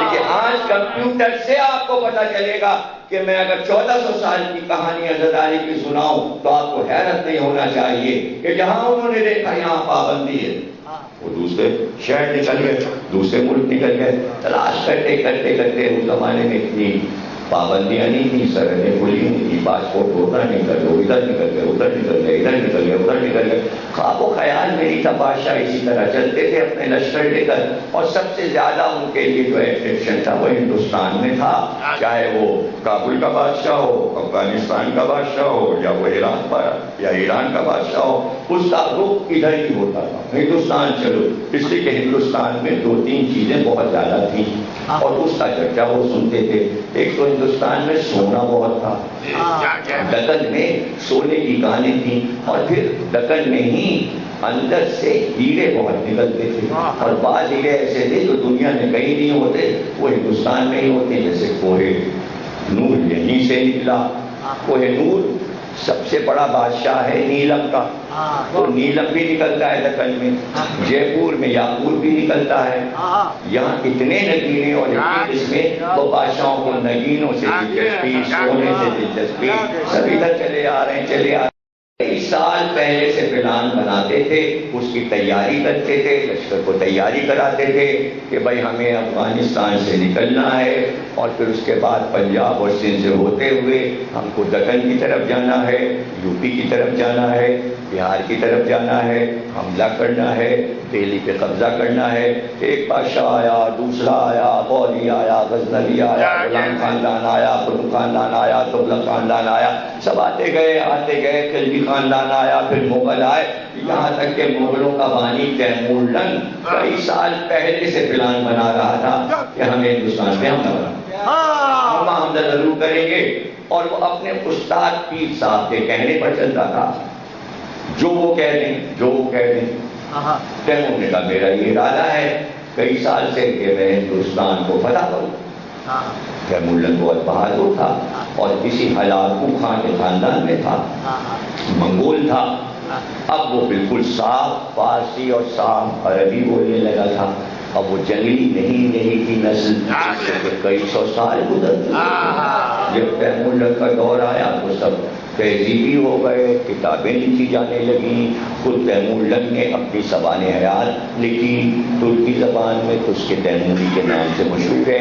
اس میں یہ واقعات لکھے، خود اپنے ہاتھ سے لکھے، اپنی سوانح حیات میں لکھا ہے کہ میں نے اپنے پیر صاحب سے پوچھا کہ بھائی کون میری مدد کرے گا؟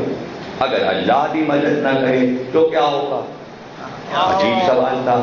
پیر صاحب نے کہا بھائی دیکھو، اللہ مدد سے منہ نہیں پھیرتا، اور ہم تم کو تیمور لنگ ایک واقعہ سناتے ہیں۔ ایک دن حضرت علی مسجد کوفہ میں بیٹھے تھے اور حضرت علی نے کہا سلونی۔ اب یہ پیر جو ہے وہ تیمور لنگ بادشاہ کو قصہ لکھ کر خط میں بھیج رہا ہے، اور جب علی نے کہا سلونی تو لوگ سوال پوچھنے لگے۔ ایسے میں ایک شخص اٹھا اور اٹھ کر اس نے کہا کہ آج سے کئی ہزار برس پہلے یونان میں سقراط سے ایک سوال کیا تھا۔ اس کے شاگردوں نے سقراط سے یہ پوچھا تھا، اے سقراط یہ بتا کہ آسمان سے موت کے تیر چلنے لگے اور ان تیروں کا رخ بندوں کی طرف ہو اور تیر چلانے والا اللہ ہو، تو اب بندے مدد کے لیے کس کو پکارے؟ اس لیے کہ موت کے تیر کو اللہ چلا رہا ہے اور وہ تیر موت کے ہیں اور بندوں کو مرنا ہے۔ اب اللہ ہی تیر چلائے تو مدد کو کس کو پکارے؟ تو سقراط چپ ہو گیا، اس نے کوئی جواب نہیں دیا، اس لیے کہ سوال کا جواب سقراط کے پاس نہیں تھا۔ جب مولا نے سلونی کہا تو ایک شخص نے کہا کہ سقراط سے یہ سوال ہوا تھا، یا علی آپ بتائیے اس سوال کا کیا جواب ہے؟ تو مولا علی نے فرمایا اس سوال کا جواب تیرے گھر میں ہے۔ اس نے کہا مولا گھر میں کیسے ہے؟ کہ تو اپنے ماں باپ جو ہیں وہی اپنے بچے کے سرپرست ہیں، تو اپنے بچے کا سرپرست ہے۔ کیا تو نے دیکھا کہ جب غصے میں تو اپنے بچے کو تھپڑ مارنا شروع کرتا ہے تو وہ بھاگ کے محلے والوں کو مدد کے لیے نہیں پکارتا، وہ کسی اور طرف نہیں جاتا، وہ گھبرا کے چھوٹا سا بچہ تیری ٹانگ سے لپٹ جاتا ہے، تیرے دامن سے یعنی باپ مجھ پہ رحم کرو تو باپ کو رحم آ جاتا ہے، وہ پھر بچے کو نہیں مارتا، پیار کرنے لگتا ہے۔ ارے جب اللہ قضا کے تیر چلائے تو اسی کی طرف بھاگو، وہی مدد کرے گا۔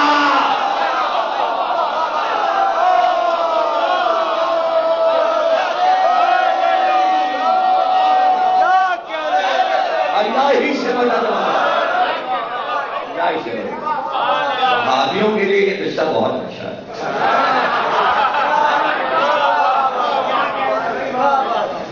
ان کو حضرت علی کا یہ واقعہ بار بار سنانا چاہیے۔ جدھر سے تیر چلے کیا کہنا ہے، اور یہی ہونا بھی چاہیے۔ آج کل مسلمانوں کا قضا کے تیر چل رہے ہیں، اور پکارو اللہ، پکارے وہی مدد کرے گا۔ تیمور لنگ کے بعد سمجھ میں آ گئی، اس کا تو پھر کیا کروں؟ اب جب اس نے حضرت علی کا پورا واقعہ پڑھا تیمور نے، استاد سے خوش ہوا تو اس نے کہا استاد پھر میں نے یہ طے کیا ہے کہ میں ہندوستان پر حملہ کرنے سے پہلے نجف جاؤں گا. پورا لشکر لے کے نجف پہنچ گیا. اس نے کہا یہ ہے مولا علی کی خبر. اس نے کہا بھائی یہاں پر تو بہت زبردست روزہ بننا چاہیے، یہ تو خالی 4 دیواری اور ایک چھت پڑی ہوئی ہے. بھائی مولا علی کا روزہ تو باب مدینۃ العلم ہے. اس نے سارے معماروں کو حکم دیا کہ میرے یہاں کے قیام کے اندر بہت بڑا سا روزہ بن جائے اور اس کے دروازے سونے کے بنائے جائیں اور گنبد بھی نجف کا جو ہے وہ سونے کا بنایا جائے. تو روزہ بنوانا تیمور نے شروع کیا اور وہیں خیمہ لگا کے نجف میں سوتا تھا. رات کو سویا، خواب میں دیکھا مولا علی آئے. ابھی یاد رکھیے گا تیمور شیعہ نہیں ہے، سنی ہے مذہب کا. اس نے خود لکھا ہے میں حنفی سنی ہوں، خود اپنے ہاتھ سے لکھا ہے میں حنفی سنی ہوں. کہتا ہے کہ میں نے خواب میں مولا علی کو دیکھا تو مولا علی نے مجھ سے کہا تیمور تو ہندوستان جا رہا ہے؟ میں نے کہا مولا اجازت تو ہے، آپ میری مدد کیجیے. کہاں؟ تو جائے گا اور تو ہندوستان کو فتح کر لے گا، لیکن کیا میرا ایک پیغام لے کر جائے گا؟ تو تیمور نے کہا کیوں نہیں، میں آپ کا پیغام لے کے جاؤں گا. تیمور کہتا ہے مولا نے مجھ کو ایک رومال دیا اور کہا اس رومال کو لے لے، دیکھ اس کے اوپر 2 شبیہیں بنی ہوئی ہیں. یہ ایک شبیہ جو بنی ہے یہ تعزیہ ہے اور دوسری شبیہ جو ہے یہ زری ہے. میں نے مولا سے پوچھا یہ تعزیہ کیا ہے؟ تو مولا نے کہا تعزیہ تعزیت سے ہے، یہ زینب کی عماری کی شبیہ ہے، اس کا نام تعزیہ ہے. اور یہ زری ہے، یہ میرے حسین کے روضے کی شبیہ ہے جہاں حسین کی قبر ہے، یہ زری ہے. یہ دونوں چیزیں تو بنانا اور بنا کے ہندوستان میں داخل ہونا. تو کہتا ہے میری آنکھ کھل گئی. صبح میں جب سو کے اٹھا تو میں نے اپنی تکیہ جو ہٹایا تو اس کے نیچے وہ رومال رکھا تھا. اب جو میں نے اس رومال کو کھولا تو اس سے خوشبو آ رہی تھی، اس پہ تاجیے کی شکل بھی بنی تھی، اس پہ بڑی کی شکل بھی بنی تھی. میں نے تمام لوگوں کو بلایا، کاریگروں کو، اور میں نے کہا اسی طرح کا ایک تازیہ بناؤ سونے کا اور ایک زری بناؤ سونے کی. جب سونے کی زری اور تازیہ بن گیا تو اس کو لے کر ایک اونٹ پر ایک عماری رکھ کر اس میں تازیہ اور زری رکھا اور اس پہ کالے غلاف ڈال دیے. اب لشکر کے آگے آگے وہ اونٹ چلتا تھا جس میں زری اور تازیہ تھا اور لشکر پیچھے پیچھے چلتا. پھر ہندوستان کو اس نے حملہ کیا، فاتح ہو گیا. فاتح ہونے کے بعد دہلی میں داخل ہوا تو لوگوں نے کہا تیمور فتح ہو گیا، دارالسلطنت کو ہم نے فتح کر لیا، اب کیا تو دہلی کے قلعے میں چلے گا؟ وزیروں نے کہا، اس نے کہا میں چلوں گا، لیکن جس طرح میں چلوں گا تم سب میرے ساتھ چلو. اب جب وہ چلا تو سب سے اس نے اپنے تاج اتار دیا اور پیروں سے نالین اتار دی. ایک کاندھے پہ زری رکھی اور ایک پہ تازیہ، اور دونوں کو پکڑ کے راستے سے چلا اور پیچھے پیچھے سب ننگے پیر ننگے سر یا حسین کہتے ہوئے قلعے میں داخل ہوئے. اب جہاں تخت تھا جس پہ بادشاہ کو بیٹھنا تھا اسی تخت پہ اس نے زری بھی رکھ دی اور تازیہ بھی رکھ دیا اور پھر کہا اے ہندوستان کے رہنے والوں، میں حسین کا پیغام لایا ہوں، ظلم کرنے نہیں آیا. ہندوستان میں تازیہ آیا اور زری آئی اور عزاداری ہونے لگی تیمور کے دور سے. تیمور باہر نکلا، اس نے اور صوبوں کا بھی دورہ کیا. جب دورہ کرتا ہوا جے پور پہنچا تو پتہ چلا یہاں محرم ہو رہا ہے، یہاں بھی تازیہ اٹھ رہا ہے، باجے بج رہے ہیں تازیے کے ساتھ اور ماتم بھی ہو رہا ہے اور لنگر بھی تقسیم ہو رہا ہے اور کرنے والے سب ہندو. تو اس نے کہا کہ میں پہلی بار تازیہ لایا ہوں، یہاں کب سے یہ جے پور میں سب کچھ ہو رہا ہے؟ انہوں نے کہا یہاں تو کئی 100 سال سے ہو رہا ہے، تو یہ ہم سے پہلے یہاں کیسے ہونے لگا؟ تو لوگوں نے بتایا کہ جب واقعہ کربلا ہوا تو چونکہ جناب سید سجاد کی صحیح خالہ جے پور میں بیاہ کر آئی تھی، جب ان کو پتا چلا کہ میری بہن کا گھر شہر والوں کا اجڑ گیا تو انہوں نے یہاں ماتم کیا کربلا والوں کا. جبھی سے یہاں عزاداری ہو رہی ہے تو 1400 سال سے ماتم ہو رہا ہے.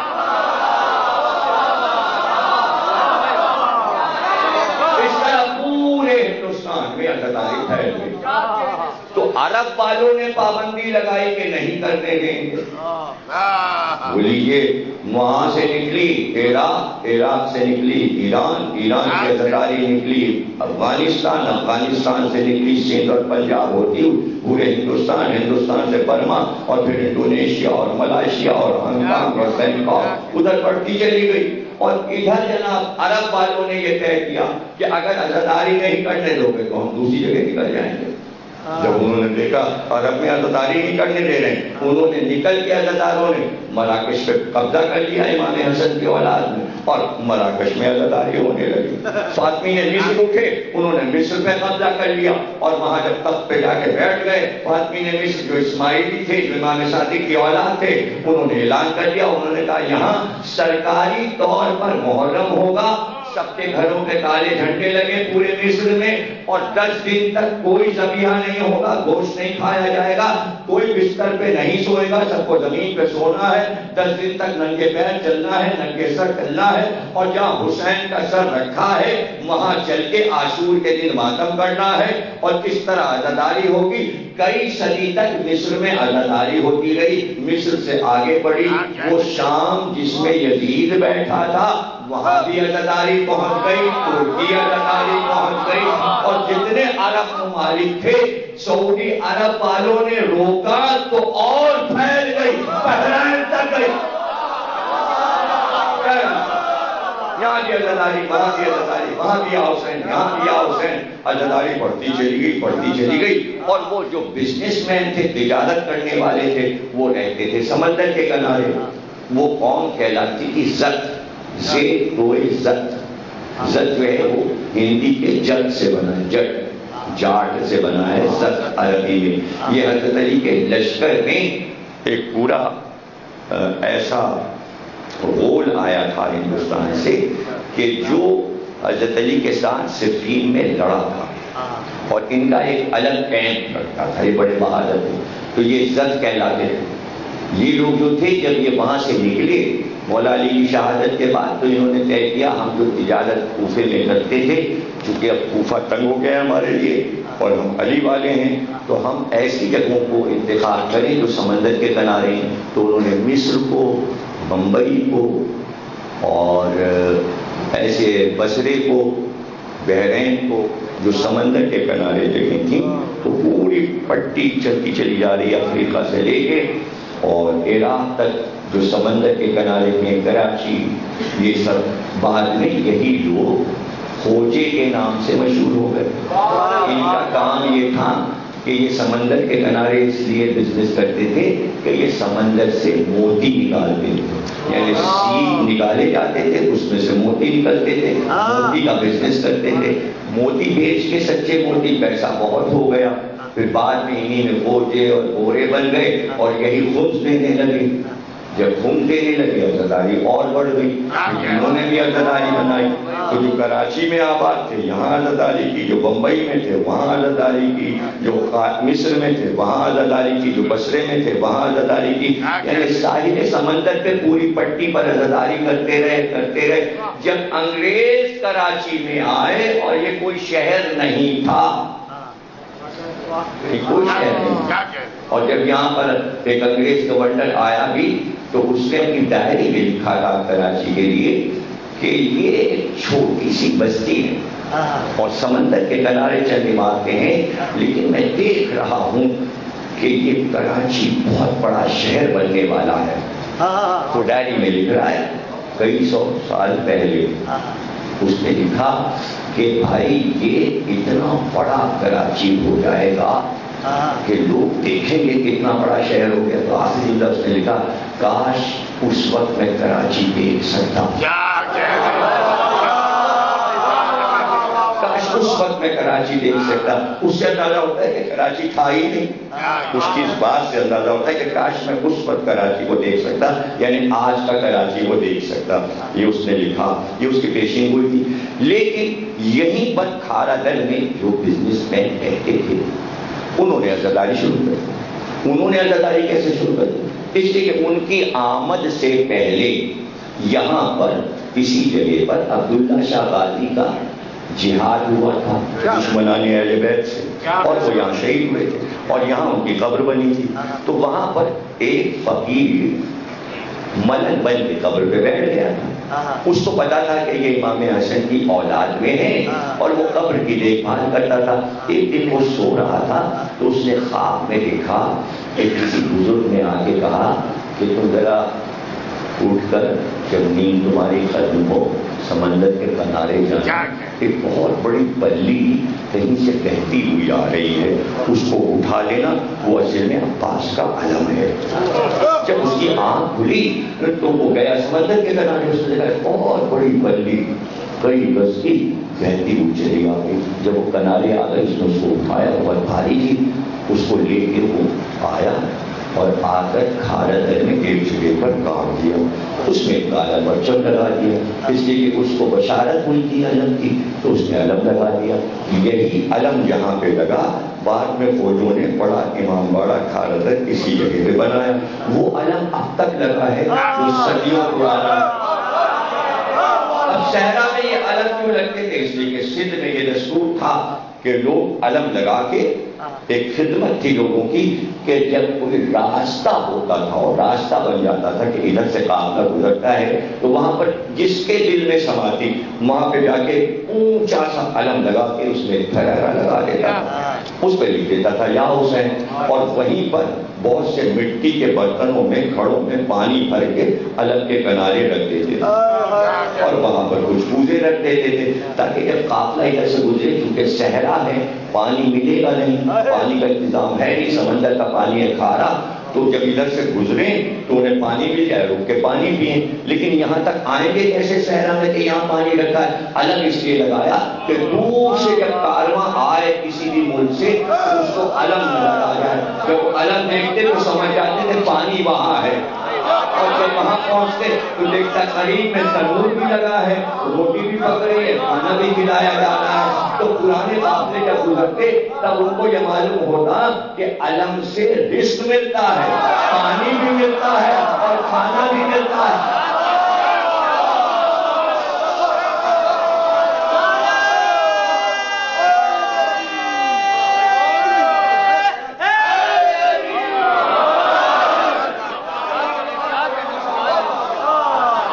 ایک روٹ میں نے آپ کو بتا دیا یہ ایک روٹ ہے، یعنی یہ ایک راستہ ہے، یہ ایک راستہ ہے. اور آج 5 محرم ہے.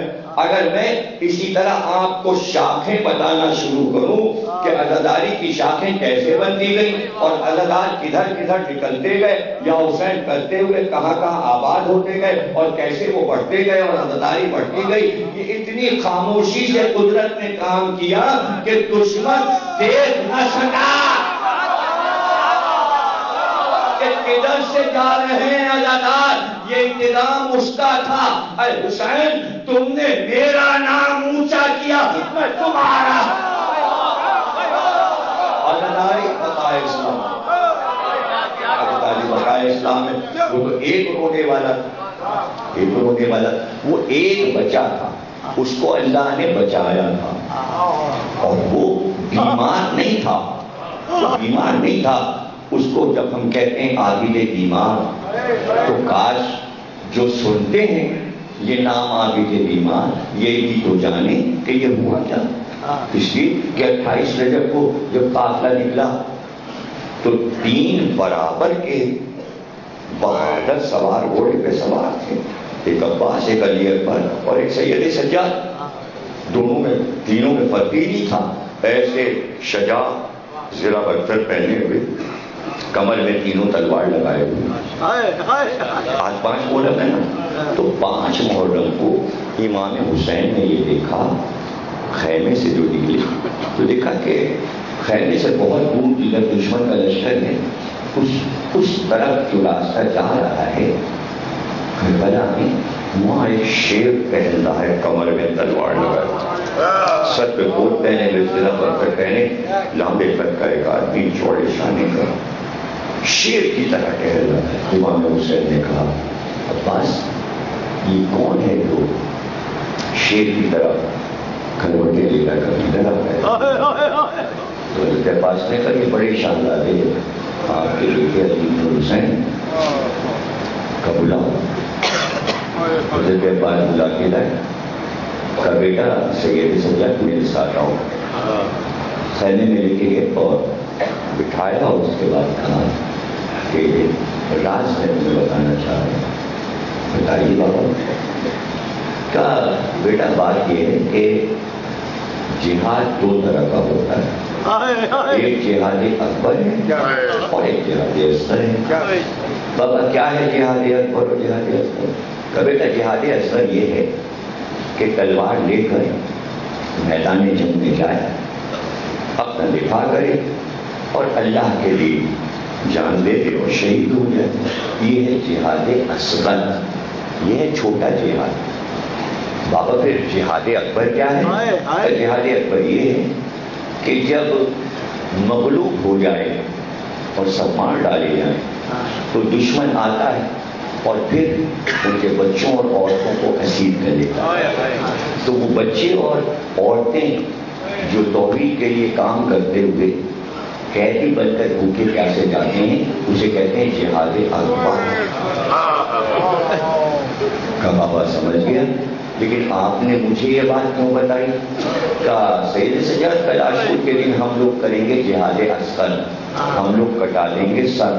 تم کو کرنا ہے جہاد اکبر. تمہیں قیدی بن کے جانا ہے اور اپنی ماں بہنوں اور پھوپھیوں کو ان کے سر دیکھنا ہے. بس یہ سننا تھا کہ ایسا صدمہ ہوا کہ زرہ اتار دی, تلوار اتار دی. اس کے بعد وہ بستر پہ لے کے تو پھر اٹھ نہیں سکا, اٹھ نہیں سکے. یعنی مجھے جہاد اکبر کرنا ہے, میں سر نہ کٹا پاؤں گا, میں سر نہ کٹا پاؤں گا. اس لیے صرف علی اکبر رہ گئے حسین کا سہارا. اور عاشور کے دن وہی جوان بیٹا بابا سے کہہ رہا تھا, بابا مجھے میدان جنگ کی اجازت دیجیے. ماں سے رخصت ہوئے, پھوپھی سے رخصت ہوئے, اب تو خیمے سے نکلنے لگے تو سید سجاد بے ہوش تھے. لیکن کہتے یہ جب علی اکبر رخصت ہوئے تو بیویوں نے اتنا گریہ کیا, اتنا گریہ کیا, اتنا گریہ کیا کہ اس کی شور سے سید سجاد کس سے بیدار ہو گئے اور آنکھ کھل گئی اور چوک کر کا فضا. اتنا گریہ کیوں ہو رہا؟ کیا ہوا؟ کیا دشمن خیمے میں آ گیا؟ مرزا نے کہا نہیں, آپ کا بھائی علی اکبر رخصت ہو رہا ہے, وہ مرنے کے لیے جا رہا ہے. بس ایک بار کانپتے ہوئے اٹھے اور کہا مرزا ذرا میرا عصا لا. مرزا نے عصا دیا. عادل بیمار نے عصا کو پکڑا اور کانپتے ہوئے اٹھے اور ایک بار ایک ہاتھ سے عصا اور دوسرے ہاتھ سے اشارہ کر کے کہا علی اکبر ٹھہرو, بھائی سے مل کے جانا. ٹھہرو ٹھہرو علی اکبر, میں بھی آ رہا ہوں. پیچھے پیچھے پیچھے پیچھے ایسا پکڑے ہوئے علی اکبر. ایک بار علی اکبر نے دیکھا کہ بھائی دوڑتا ہوا میری طرف آ رہا ہے, کانپتا ہوا ساجر. علی اکبر دوڑے اور دوڑ کر کمر سے لپٹ گئے. چھوٹا بھائی بڑے بھائی سے لپٹ گیا اور رونے لگا. سید سجاد کو چومنے لگا. ادھر سید سجاد رونے لگے اور تقریر ختم ہو گئی. میرے بھائی آج علی اکبر کا پرسہ دے دو, تو تم نے سن لو, زیادہ نہیں پڑھوں گا. تقریر ختم ہو گئی. ایک بار سید سجاد نے رو کر کہا علی اکبر مجھے پتا چل گیا, بابا نے بتا دیا, اب تم زندہ نہیں آؤ گے, تمہیں مار ڈالا جائے گا. لیکن بھائی میں زندہ رہوں گا, میں زندہ رہوں گا, بابا نے بتایا ہے. اب اگر کوئی وصیت کرنا ہے تو بھائی سے وصیت کر لو. کا دو وصیتیں ہیں, کا بتاؤ علی اکبر. بھائی ان وصیتوں کو پوری کرے گا. کا بھیا پہلی وصیت یہ ہے, جب بابا کی قبر بنائیے گا تو بابا کے پیروں کی طرف قبر بنا کر علی اکبر کو دفن کیجیے گا, تاکہ پتا چلے کہ غلام آقا کے پیروں کے پاس رہتا ہے. آج تک علی اکبر کی قبر حسین کے پیروں کے پاس ہے. سید سجاد نے کہا دوسری وصیت کیا ہے؟ کہ بھیا مدینے میں صغرا سے وعدہ کیا تھا کہ میں لینے آؤں گا. جب مدینے جائیے گا صغرا کو گلے سے لگا کے کہیے گا علی اکبر آ نہ سکا اس لیے کہ بابا لڑکے آدم میں گر گئے. علی اکبر اپنی جان حسین پر بتا کر گیا. سمرا ابلیم بتائیے پورا لشکر لے کے جب پہنچ گئے اس نے کہا یہ ہے مولا علی کی خبر. اس نے کہا بھائی یہاں پر تو بہت زبردست روزہ بننا چاہیے, یہ تو خالی 4 دیواری ہے اور ایک چھت پڑی ہوئی ہے. بھائی مولا علی کا روزہ تو باب مدینۃ العلم ہے. اس نے سارے معماروں کو حکم دیا کہ میرے یہاں کے قیام کے اندر بہت بڑا سا روزہ بن جائے اور اس کے دروازے سونے کے بنائے جائیں اور گنبد بھی نجف کا جو ہے وہ سونے کا بنایا جائے. تو روزہ بنوانا تیمور نے شروع کیا اور وہیں خیمہ لگا کے نجف میں سوتا تھا. رات کو سویا, خواب میں دیکھا مولا علی آئے. ابھی یاد رکھیے گا تیمور شیعہ نہیں ہے, سنی ہے مذہب کا. اس نے خود لکھا ہے میں حنفی سنی ہوں, خود اپنے ہاتھ سے لکھا ہے میں حنفی سنی ہوں. کہتا ہے کہ میں نے خواب میں مولا علی کو دیکھا تو مولا علی نے مجھ سے کہا تیمور تو ہندوستان جا رہا ہے. میں نے کہا مولا اجازت تو ہے, آپ میری مدد کیجیے. کہاں تو جائے گا اور تو ہندوستان کو فتح کر لے گا, لیکن کیا میرا ایک پیغام لے کر جائے گا؟ تو تیمور نے کہا کیوں نہیں, میں آپ کا پیغام لے کے جاؤں گا. تیمور کہتا ہے مولا نے مجھ کو ایک رومال دیا, ایک رومال دیا اور کہا اس رومال کو لے لے, دیکھ اس کے اوپر 2 شبیہیں بنی ہوئی ہیں. یہ ایک شبیہ جو بنی ہے یہ تازیہ ہے اور دوسری شبیہ جو ہے یہ زری ہے. میں نے مولا سے پوچھا یہ تازیہ کیا ہے؟ تو مولا نے کہا تازیہ تعزیت سے ہے. یہ زینب کی عماری کی شبیہ ہے, اس کا نام تازیہ ہے. اور یہ ذریعہ یہ میرے حسین کے روضے کی شبیہ ہے, جہاں حسین کی قبر ہے یہ ذریعہ ہے. یہ دونوں چیزیں تو بنانا اور بنا کے ہندوستان میں داخل ہونا. تو کہتا ہے میری آنکھ کھل گئی. صبح میں جب سو کے اٹھا تو میں نے اپنی تکیہ جو ہٹایا تو اس کے نیچے وہ رومال رکھا تھا. اب جو میں نے اس رومال کو کھولا تو اس سے خوشبو آ رہی تھی, اس پہ تازیے کی شکل بھی بنی تھی, اس پہ بڑی کی شکل بھی بنی تھی. میں نے تمام لوگوں کو بلایا, کاریگروں کو, اور میں نے کہا اسی طرح کا ایک تازیہ بناؤ سونے کا اور ایک زری بناؤ سونے کی. جب سونے کی زری اور تازیہ بن گیا تو اس کو لے کر ایک اونٹ پر ایک عماری رکھ کر اس میں تازیہ اور زری رکھا اور اس پہ کالے غلاف ڈال دیے. اب لشکر کے آگے آگے وہ اونٹ چلتا تھا جس میں زری اور تازیہ تھا اور لشکر پیچھے پیچھے چلتا. پھر ہندوستان کو اس نے حملہ کیا, فاتح ہو گیا. فاتح ہونے کے بعد دہلی میں داخل ہوا تو لوگوں نے کہا تیمور فتح ہو گیا, دارالسلطنت کو ہم نے فتح کر لیا, اب کیا تو دہلی کے قلعے میں چلے گا؟ وزیروں نے کہا, اس نے کہا میں چلوں گا, لیکن جس طرح میں چلوں گا تم سب میرے ساتھ چلو. اب جب وہ چلا تو سب سے اس نے اپنے تاج اتار دیا اور پیروں سے نالین اتار دی. ایک کاندھے پہ زری رکھی اور ایک پہ تازیہ, اور دونوں کو پکڑ کے راستے سے چلا اور پیچھے پیچھے سب ننگے پیر ننگے سر یا حسین کہتے ہوئے قلعے میں داخل ہوئے. اب جہاں تخت تھا جس پہ بادشاہ کو بیٹھنا تھا اسی تخت پہ اس نے زری بھی رکھ دی اور تازیہ بھی رکھ دیا اور پھر کہا اے ہندوستان کے رہنے والوں, میں حسین کا پیغام لایا ہوں, ظلم کرنے نہیں آیا. ہندوستان میں تازیہ آیا اور زری آئی اور حضرت علی ہونے لگی تیمور کے دور سے. تیمور باہر نکلا, اس نے اور صوبوں کا بھی دورہ کیا. جب دورہ کرتا ہوا جے پور پہنچا تو پتہ چلا یہاں محرم ہو رہا ہے, یہاں بھی تازیہ اٹھ رہا ہے, باجے بج رہے ہیں تازیے کے ساتھ اور ماتم بھی ہو رہا ہے اور لنگر بھی تقسیم ہو رہا ہے اور کرنے والے سب ہندو. تو اس نے کہا کہ میں پہلی بار تازیہ لایا ہوں, یہاں کب سے یہ جے پور میں سب کچھ ہو رہا ہے؟ انہوں نے کہا یہاں تو کئی 100 سال سے ہو رہا ہے, تو یہ ہم سے پہلے یہاں کیسے ہونے لگا؟ تو لوگوں نے بتایا کہ جب واقعہ کربلا ہوا تو چونکہ جناب سید سجاد کی صحیح خالہ جے پور میں بیاہ کر آئی تھی, جب ان کو پتا چلا کہ میری بہن کا گھر شہربانوں کا اجڑ گیا تو انہوں نے یہاں ماتم کیا کربلا والوں کا. جبھی سے یہاں عزاداری ہو رہی ہے تو 1400 سال سے ماتم ہو رہا ہے.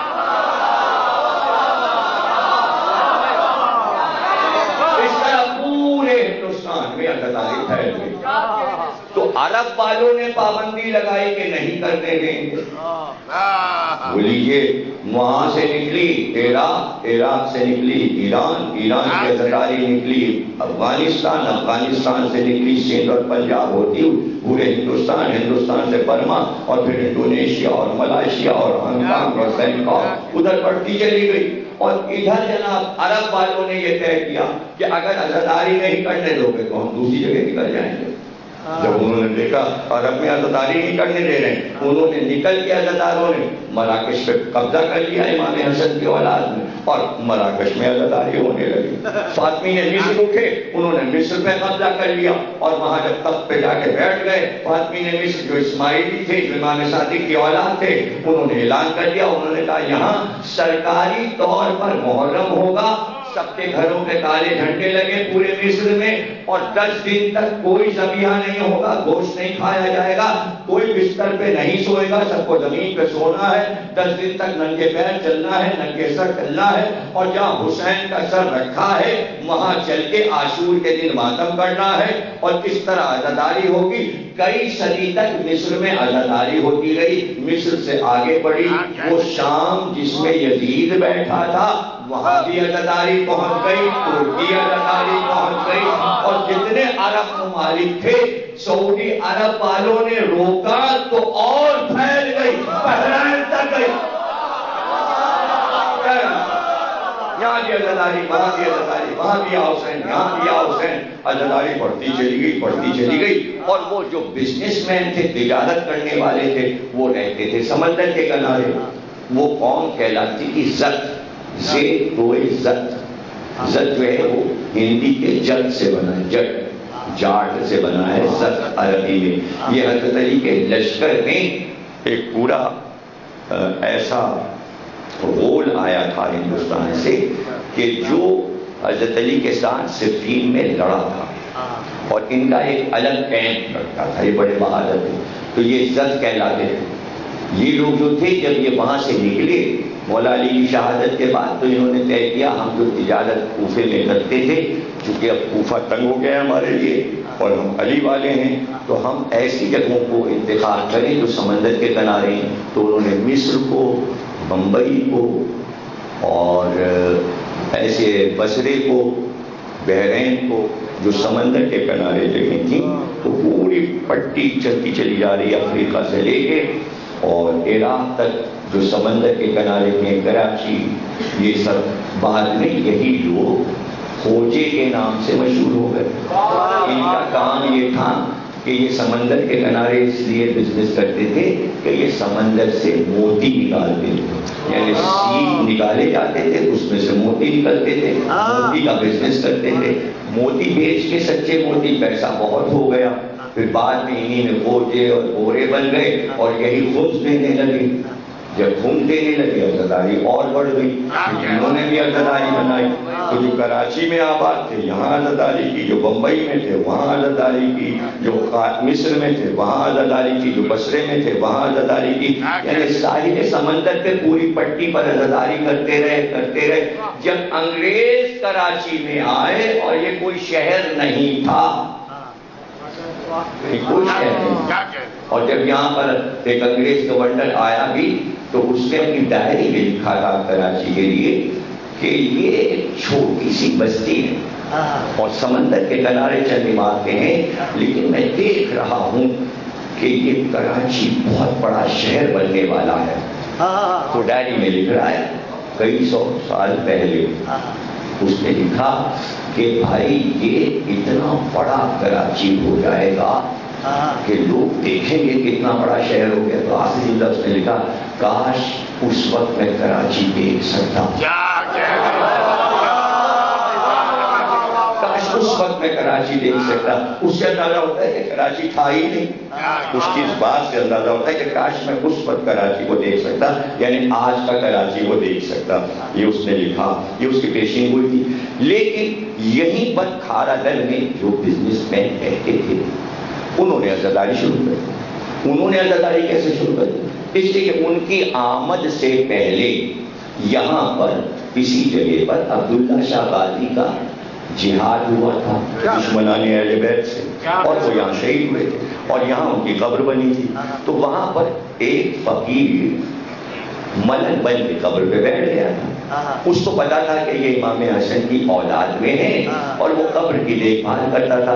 ایک دن وہ سو رہا تھا تو اس نے خواب میں دیکھا کہ کسی بزرگ نے آ کے کہا کہ تم ذرا اٹھ کر جب نیند تمہاری ختم ہو سمندر کے کنارے جانا. ایک بہت بڑی بلی کہیں سے بہتی ہوئی آ رہی ہے, اس کو اٹھا لینا. وہ اصل میں عباس کا علم ہے. جب اس کی آنکھ کھلی تو وہ گیا سمندر کے کنارے, اس نے دیکھا بہت بڑی بلی کئی گز کی بہتی ہوئی چلی آ گئی. جب وہ کنارے آ گئے اس نے اس کو اٹھایا, بہت بھاری تھی, اس کو لے کے وہ آیا اور آ کر کھارا میں ایک جگہ پر کاٹ دیا. اس میں کالا مرچم لگا دیا, اس لیے کہ اس کو بشارت ہوئی تھی علم کی, تو اس نے علم لگا دیا. یہی علم جہاں پہ لگا بعد میں فوجوں نے بڑا امام باڑہ کھارا اسی جگہ پہ بنایا. وہ علم اب تک لگا ہے جو صدیوں پرانا.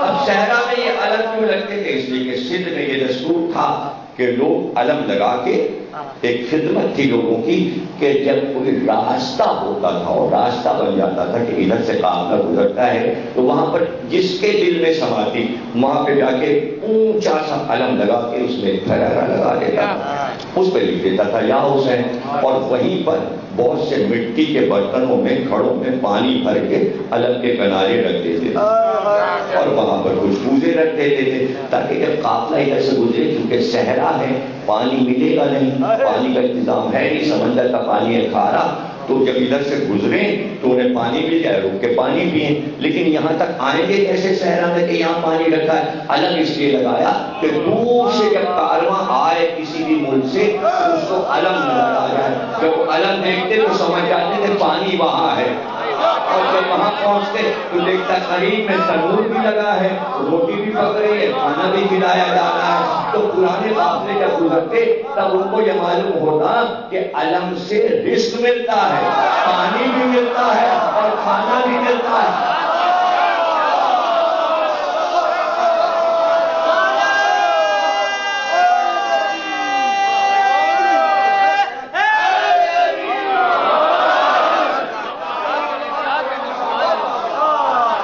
ایک روٹ میں نے آپ کو بتا دیا, یہ ایک روٹ ہے, یعنی یہ ایک راستہ ہے, یہ ایک راستہ ہے. اور آج 5 محرم ہے. اگر میں اسی طرح آپ کو شاخیں بتانا شروع کروں کہ عزاداری کی شاخیں کیسے بنتی گئی اور عزادار کدھر کدھر نکلتے گئے یا حسین کرتے ہوئے کہاں کہاں آباد ہوتے گئے اور کیسے وہ بڑھتے گئے اور عزاداری بڑھتی گئی, یہ اتنی خاموشی سے قدرت نے کام کیا کہ دشمن دیکھ نہ سکا کہ کدھر سے جا رہے ہیں عزادار. یہ انتظام اس کا تھا. اے حسین تم نے میرا نام اونچا کیا, میں تمہارا. عزاداری بقائے اسلام, عزاداری بقائے اسلام میں وہ تو ایک رونے والا تھا, ایک رونے والا, وہ ایک بچہ تھا, اس کو اللہ نے بچایا تھا اور وہ بیمار نہیں تھا, وہ بیمار نہیں تھا. اس کو جب ہم کہتے ہیں عابد بیمار تو کاش جو سنتے ہیں یہ نام عابد بیمار یہ بھی تو جانے کہ یہ ہوا کیا. اس لیے کہ 28 رجب کو جب قافلہ نکلا تو 3 برابر کے بہادر سوار گھوڑے پہ سوار تھے, ایک عباس, ایک علی اکبر اور ایک سید سجاد. دونوں میں تینوں میں فرق ہی نہیں تھا. ایسے شجاع زرہ برتر پہنے ہوئے, کمر میں تینوں تلوار لگائے ہوئے. آج 5 محرم ہے نا, تو 5 محرم کو امام حسین نے یہ دیکھا خیمے سے جو نکلے تو دیکھا کہ خیمے سے بہت دور جدھر دشمن کا لشکر ہے اس طرف جو راستہ جا رہا ہے کربلا میں, وہاں ایک شیر پہنتا ہے کمر میں تلوار لگائے, سر پہ کوٹ پہنے ہوئے, زرہ پر پہنے, لمبے قد کا ایک آدمی چوڑے شانے کا شیر کی طرح ٹہل رہا ہے. امام حسین نے کہا عباس یہ کون ہے جو شیر کی طرح کھلوٹے لے کر کبھی طرف ہے؟ تو حضرت عباس نے کہا یہ بڑے شاندار ہے, آپ کے لڑکے علی حسین کا بلاؤ. اسے کے بعد بلا کے لائے، کہا بیٹا سید سجاد میرے ساتھ آؤ، خیمے میں لے کے گئے اور بٹھایا، اور اس کے بعد کہا کہ راز میں تمہیں بتانا چاہ رہا ہوں۔ بتائیے بابا۔ کہا بیٹا بات یہ ہے کہ جہاد دو طرح کا ہوتا ہے، ایک جہاد اکبر ہے اور ایک جہاد اصغر ہے۔ بابا کیا ہے جہاد اکبر اور جہاد اصغر؟ کہ بیٹا جہاد اصغر یہ ہے کہ تلوار لے کر میدان جنگ میں جائے، اپنا دفاع کرے اور اللہ کے لیے جان دے دے اور شہید ہو جائے، یہ ہے جہاد اصغر، یہ ہے چھوٹا جہاد۔ بابا پھر جہاد اکبر کیا ہے؟ جہاد اکبر یہ ہے کہ جب مغلوب ہو جائے اور سب مار ڈالے جائیں تو دشمن آتا ہے اور پھر ان کے بچوں اور عورتوں کو اسیر کر لیتا ہے، تو وہ بچے اور عورتیں جو توحید کے لیے کام کرتے ہوئے قیدی بن کر بھوکے پیاسے جاتے ہیں، اسے کہتے ہیں جہاد اکبر۔ کا بابا سمجھ گیا، لیکن آپ نے مجھے یہ بات کیوں بتائی؟ کہا سید سجاد کل عاشور کے دن ہم لوگ کریں گے جہاد اصغر، ہم لوگ کٹا لیں گے سر، تم کو کرنا ہے جہاد اکبر، تمہیں قیدی بن کے جانا ہے اور اپنی ماں بہنوں اور پھوپھیوں کو ان کے سر دیکھنا ہے۔ بس یہ سننا تھا کہ ایسا صدمہ ہوا کہ ذرا اتار دی، تلوار اتار دی، اس کے بعد وہ بستر پہ لے کے تو پھر اٹھ نہیں سکے، یعنی مجھے جہاد اکبر کرنا ہے، میں سر نہ کٹا پاؤں گا، اس لیے صرف علی اکبر رہ گئے حسین کا سہارا، اور عاشور کے دن وہی جوان بیٹا بابا سے کہہ رہا تھا بابا مجھے میدان جنگ کی اجازت دیجیے، ماں سے رخصت ہوئے، پھوپھی سے رخصت ہوئے، اب تو خیمے سے نکلنے لگے تو سید سجاد بے ہوش تھے، لیکن کہتے یہ جب علی اکبر رخصت ہوئے تو بیویوں نے اتنا جریا کیا کہ اس کی شور سے سید سجاد بس سے بیدار ہو گئے اور آنکھ کھل گئی، اور چوک کر کا فضا اتنا گریا کیوں ہو رہا؟ کیا ہوا؟ کیا دشمن خیمے میں آ گیا؟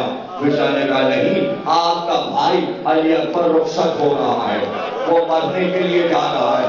بس پار کانپتے ہوئے اٹھے اور کہا فضا ذرا میرا عصا لا۔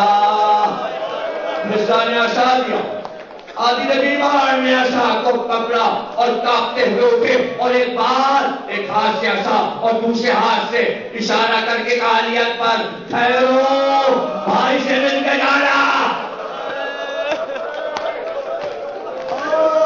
ٹھہرو علی اکبر میں بھی آ رہا ہوں۔